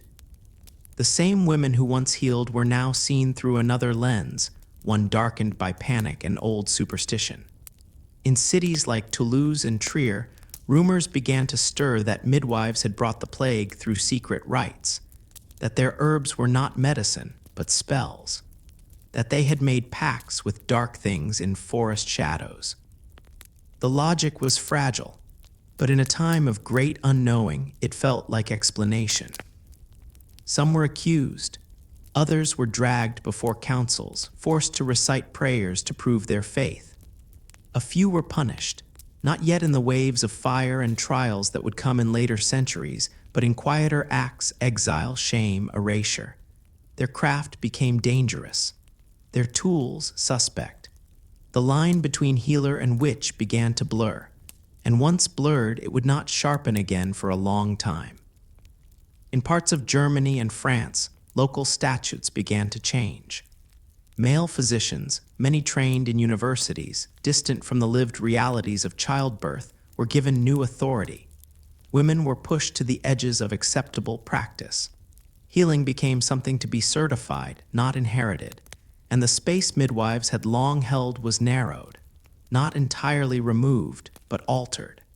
The oral wisdom they had preserved for centuries began to fracture under scrutiny.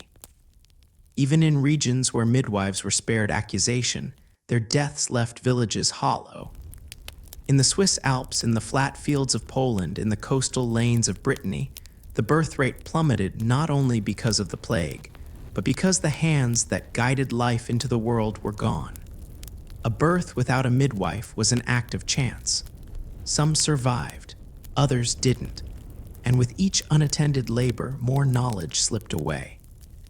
What was lost was not just medical, it was cultural. Midwives had been keepers of rituals, small songs sung to calm a laboring mother, amulets tied with thread for luck, the placing of salt or bread near the threshold. These gestures, unrecorded but deeply felt, helped shape a community's understanding of birth, of continuity, of hope. In their absence, those rituals faded. and with them a kind of rootedness disappeared. The plague, vast and mechanical in its reach, did not care for gender. But the world it struck was not equal. Women, especially those in care roles, bore the risk differently. Their labor was undervalued, their deaths undercounted, their knowledge underwrit. And so, when the chronicles of the plague were penned by monks, by court scribes, by physicians, these women barely appeared. A footnote, perhaps, a name without context, a number in a margin. But their legacy endures in quieter places, in the lullabies that still echo from mother to child, in the folk remedies that persist in rural kitchens, in the way a woman wraps her hands around another's, wordless but steady, at a moment when certainty fails. They left no libraries, but they shaped the way people survived. Centuries later, when witch trials would begin to sweep across Europe in earnest, many of those accused would be midwives. Their tools mistaken for talismans, their herbs called poisons, the same instincts that once brought life now feared for bringing death. It was not that the plague started these fires, but it laid the kindling. In its wake, suspicion found space to grow. But before that long shadow fell, there was only the silence. Empty cottages, herb gardens overgrown, children delivered without song, and the lingering memory of Wam. And who had, for so long, held together the first and final moments of life. With nothing more than experience, patience, and hands that remembered what others had forgotten. They were not saints, nor martyrs, nor physicians in robes. They were village women moving between births and deaths with soft steps. And when they were gone, the world did not burn in their name. It simply forgot, a little more each season, how life had once begun. In the year 1348, the waters of the Venetian lagoon moved as they always had, gentle, slow, silvered with salt and early sun. Gondolas drifted beneath stone bridges. Cloth merchants opened their shutters to the sea breeze. Church bells chimed over tiled rooftops.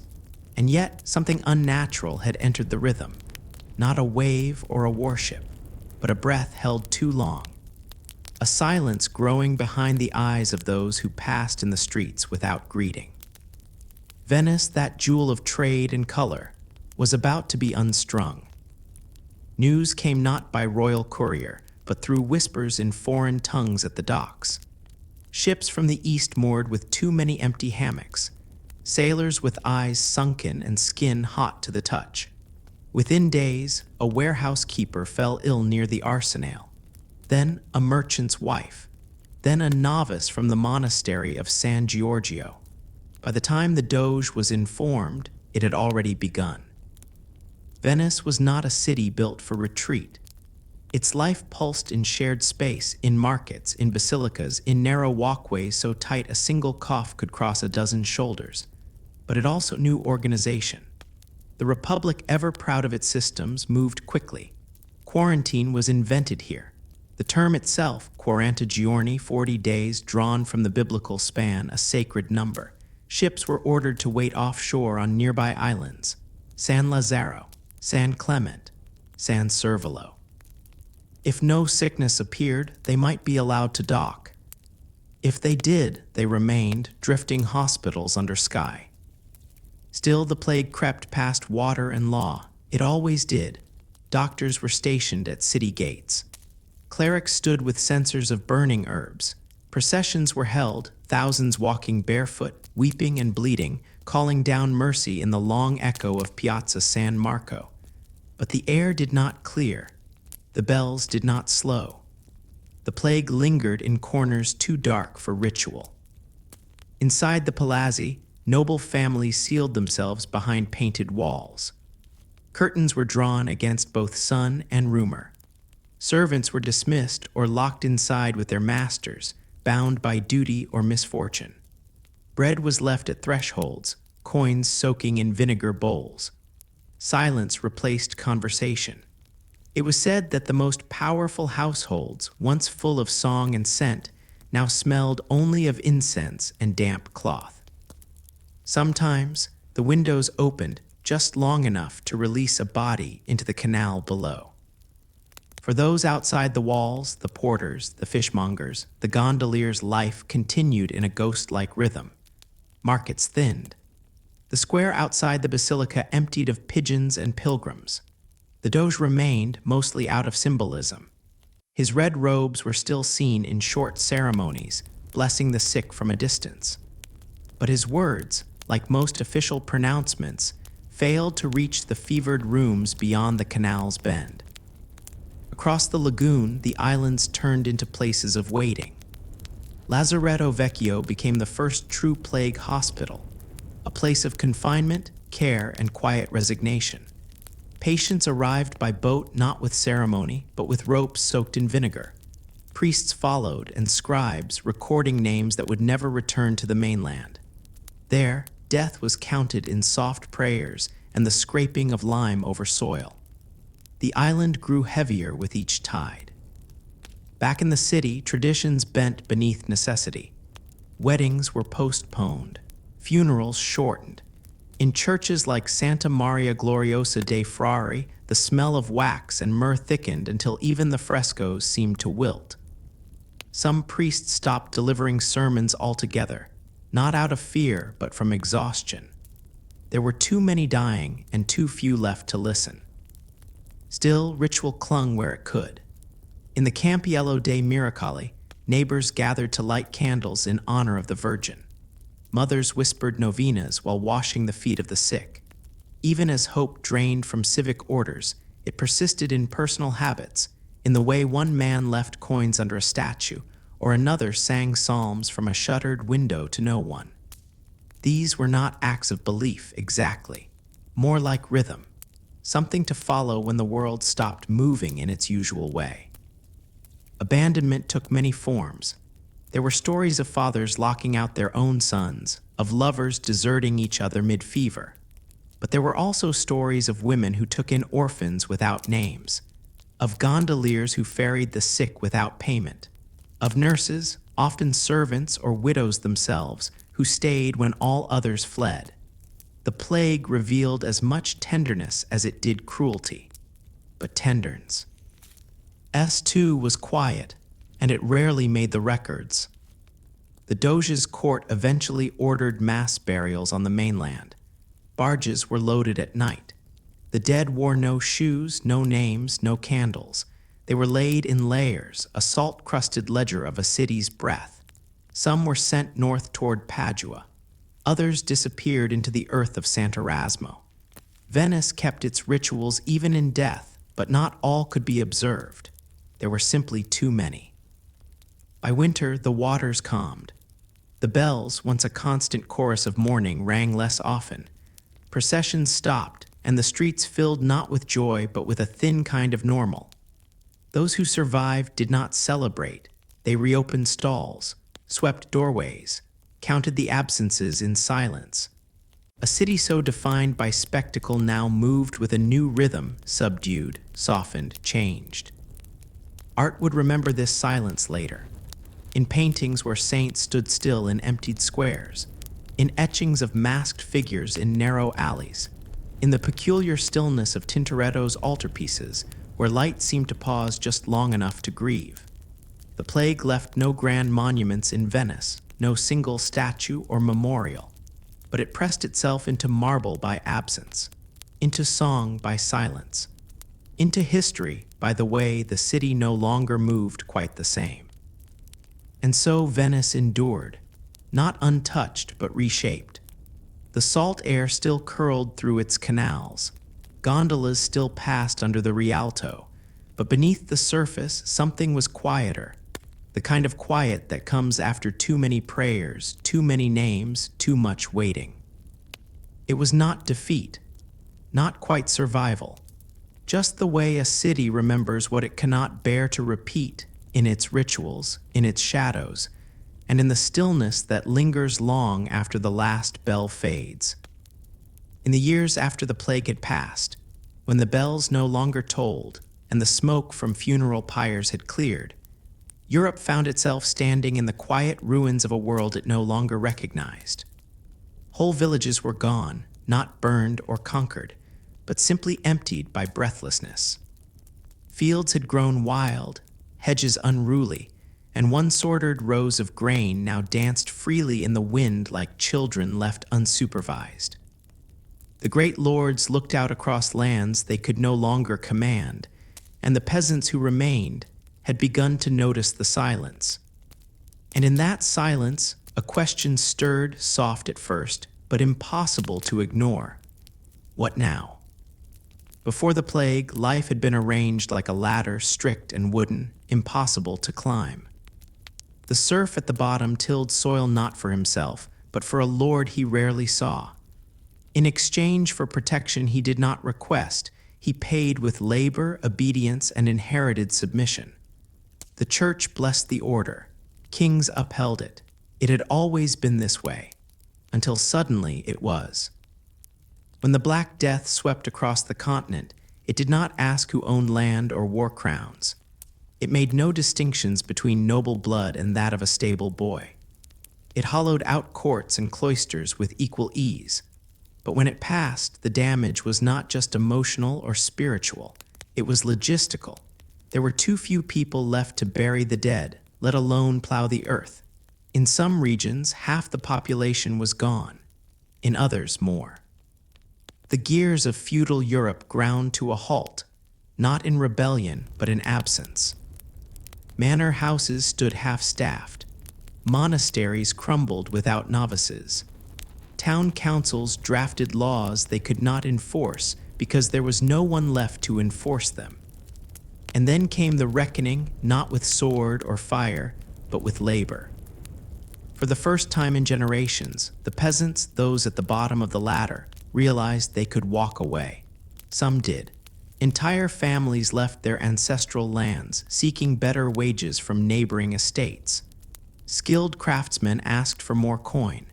Shepherds moved south. Bakers moved north. And the lords, desperate to sow their fields and collect rents again, had little choice but to agree. What had once been barter became bargaining. In England, the ruling class tried to clamp down. The Statute of Laborers, passed in 1351, declared that no man could ask for more pay than he had before the plague. It attempted to freeze the past in place, a futile gesture from a government staring into a future it could no longer predict. But laws on parchment were no match for empty stomachs and abandoned farms. In practice, people negotiated with their feet. If one lord would not pay, another would. This shift echoed across borders. In France, wages rose even as towns struggled to reestablish markets. In the Low Countries, tenant farmers began negotiating leases with written contracts, not just inherited obligation. In parts of Germany, entire communities of freedmen emerged, built not on rebellion, but on rebalancing. The feudal bonds, never designed to withstand such strain, began to fray at their seams. And something else stirred too. With fewer mouths to feed, the price of grain fell. Meat, once rare among peasants, became more common. Land, once hoarded by the church or nobility, was now sometimes simply available, abandoned, waiting. The survivors planted their own crops. They built cottages on forgotten plots. And though taxes remained and kings still ruled, the old certainty that one was born to serve and would die doing so no longer felt quite so fixed. The church, once the unshakable spine of medieval life, faced its own reckoning. Many of its clergy had died in service, and those who replaced them were often rushed into their posts without training or trust. Faith did not vanish, but reverence did. People turned more often to local saints, home rituals, even folk remedies. The church's monopoly on meaning had been loosened, if only slightly, and in the centuries that followed, cracks would widen. In towns and cities, guilds rose in prominence. These brotherhoods of artisans, smiths, weavers, and masons organized themselves not by bloodline but by skill. Membership brought protection, identity, even modest political power. In Florence, the Wool Guild helped shape city policy. In London, the merchant tailors held sway over trade routes and wages. These were not democratic structures, but they were new, and they did not require noble birth. Women, too, found spaces briefly widened. With so many men dead, women took over shops, ran farms, became brewers and scribes. Some joined guilds in their own right.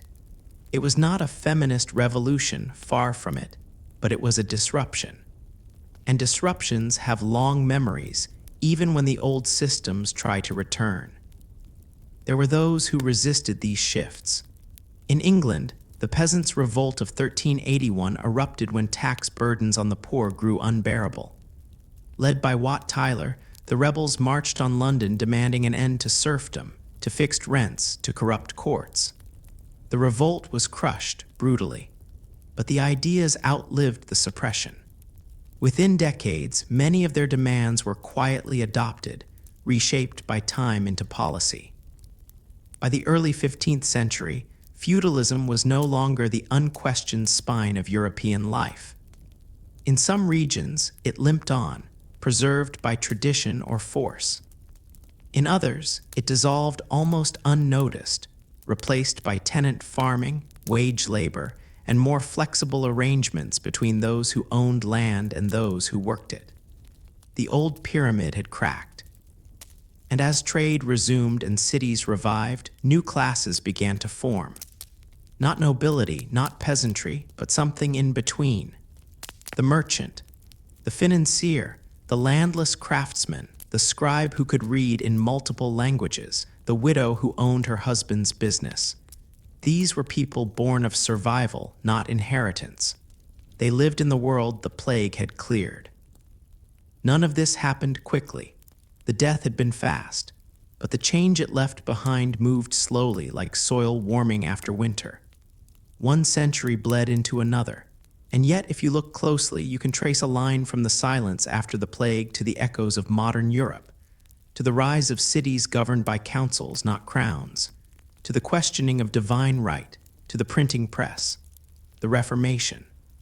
The idea, still fragile, still unfinished, that people might have some say in how they are ruled. This was the strange legacy of the Black Death. It took, and took, and took. And yet, in what remained, new seeds fell, not out of vision or virtue, but necessity. A Europe less crowded, less stable, and therefore more open to change. The bones beneath the fields did not rise. The bells in ruined towers were not replaced. But the people left behind, sickened, scarred, stubborn, began to shape a new path. It was not called progress then. It had no name. But it began with a simple realization whispered in the ash. Nothing sacred had protected the old world. And so, perhaps something else was possible.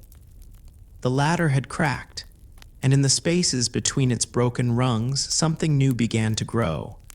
Quietly, reluctantly, irreversibly.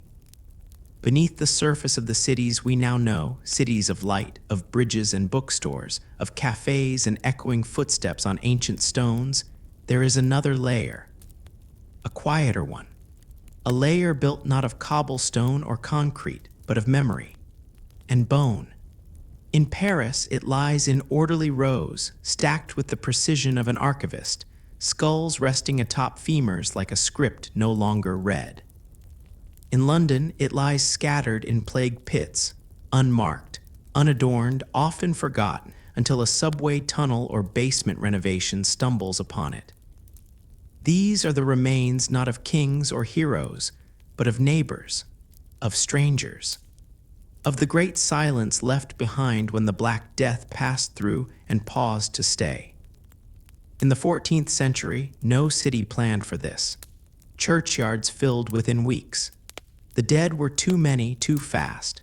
In London's East Smithfield, one pit alone held thousands, wrapped not in ceremony but in haste. The priests who might have prayed over them were often already buried themselves. Coffins, once symbols of dignity, were replaced by trenches. And when those trenches filled, the city turned its eyes downward, into the clay, into the earth. The plague forced urban space into negotiation with death. Paris was little different. Beneath its medieval streets, quarries had once provided the limestone that built its cathedrals and palaces. But by the late 18th century, overflowing graveyards, some dating back to the plague years, were poisoning the drinking water, cracking the pavement, and stirring quiet panic. In 1786, the city began the unthinkable task of emptying its cemeteries. Bones from the Cimetière des Innocents were transported at night in carts shrouded in cloth. Priests whispered blessings by torchlight. The remains were laid deep in the old quarry tunnels, not named, not separated, just placed, order imposed upon centuries of chaos. The result was the ossuary we now call the catacombs, a library of the anonymous. Visitors came later. First, the curious, then the reverent, then the tourists. Today, people descend beneath Paris to walk its narrow halls lined with bones. They pose for photos beside skulls. Some leave notes, coins, poems. Few speak of plague. But it lingers ghost-like in the air, in the quiet, in the sheer number of the dead. London hides its bones less elegantly. The city's ancient burial sites still surface, unexpectedly, during construction. In 2015, while digging for a new train line, engineers uncovered a Black Death pit beneath Liverpool Street. Scientists gently lifted the remains, not for spectacle, but for study. DNA samples confirmed Yersinia pestis, still clinging to teeth after centuries. The disease that had shaped so much of history was no longer just a story. It was catalogued. Understood, but not undone. In Prague, bones were arranged into chandeliers in the Sedlec ossuary. In Venice, plague islands like Lazaretto Vecchio remain sealed, thousands buried on small plots of land surrounded by water. In Marseille, plague pits were opened in the 18th century and quickly resealed, their contents too numerous to count. Each city has its own rhythm of remembrance, its own unease with how much death it once held and how little space it had to hold it. And yet these bones remain. Beneath cafes, museums, sidewalks, beneath playgrounds and parliament buildings, not out of neglect but because there was nowhere else to put them. They are not relics of war, not victims of execution. They were not named enemies or honored martyrs. They were simply there, alive one week, gone the next. Some were mothers, bakers, priests, apprentices. Many were children, most left no written words, no portraits, no songs. And so we remember them through pattern, through number, through careful rows of ivory and shadow. Historians estimate the Black Death killed between 75 to 200 million people across Eurasia. It reshaped continents, rewrote economies, fractured spiritual belief, but it also became strangely ordinary. Death by plague was not rare, it was routine. And in that routine, the individual faded, which is why the bones beneath our cities matter. They restore presence, not identity, perhaps, but presence. When we walk through Paris unaware of what lies below, we walk on centuries, on decisions made in fear, on rituals adapted in haste. We walk on what Europe once tried to bury, not just physically, but emotionally. The shame of helplessness, the panic of failure, the quiet cruelty of survival. But the bones do not accuse. They do not speak. They rest. And in their stillness, they remind us that the past is never far. It lives underfoot, waiting to be found or remembered or simply left in peace. Sometimes remembrance is not about glory or tragedy. Sometimes it's about acknowledgement. A nod to those who were lost not because they were known or noble, but because they were human. Because they breathed in the wrong year. Because a flea found them before a priest did. In the catacombs of Paris, a sign reads, "Stop, this is the empire of the dead." But even empires fade. What remains are stories. Bones do not speak, but they wait for footsteps, for silence, for soft retellings in a darkened room. And so we close this chapter not with a bell or a name, but with the earth itself. It remembers, quietly, always. Beneath the cities we build, the streets we rush across, and the lights we hang at Christmas, there is still dust, still record, still witness. A continent once choked by death now pulses with life. But beneath the surface, the bones remain,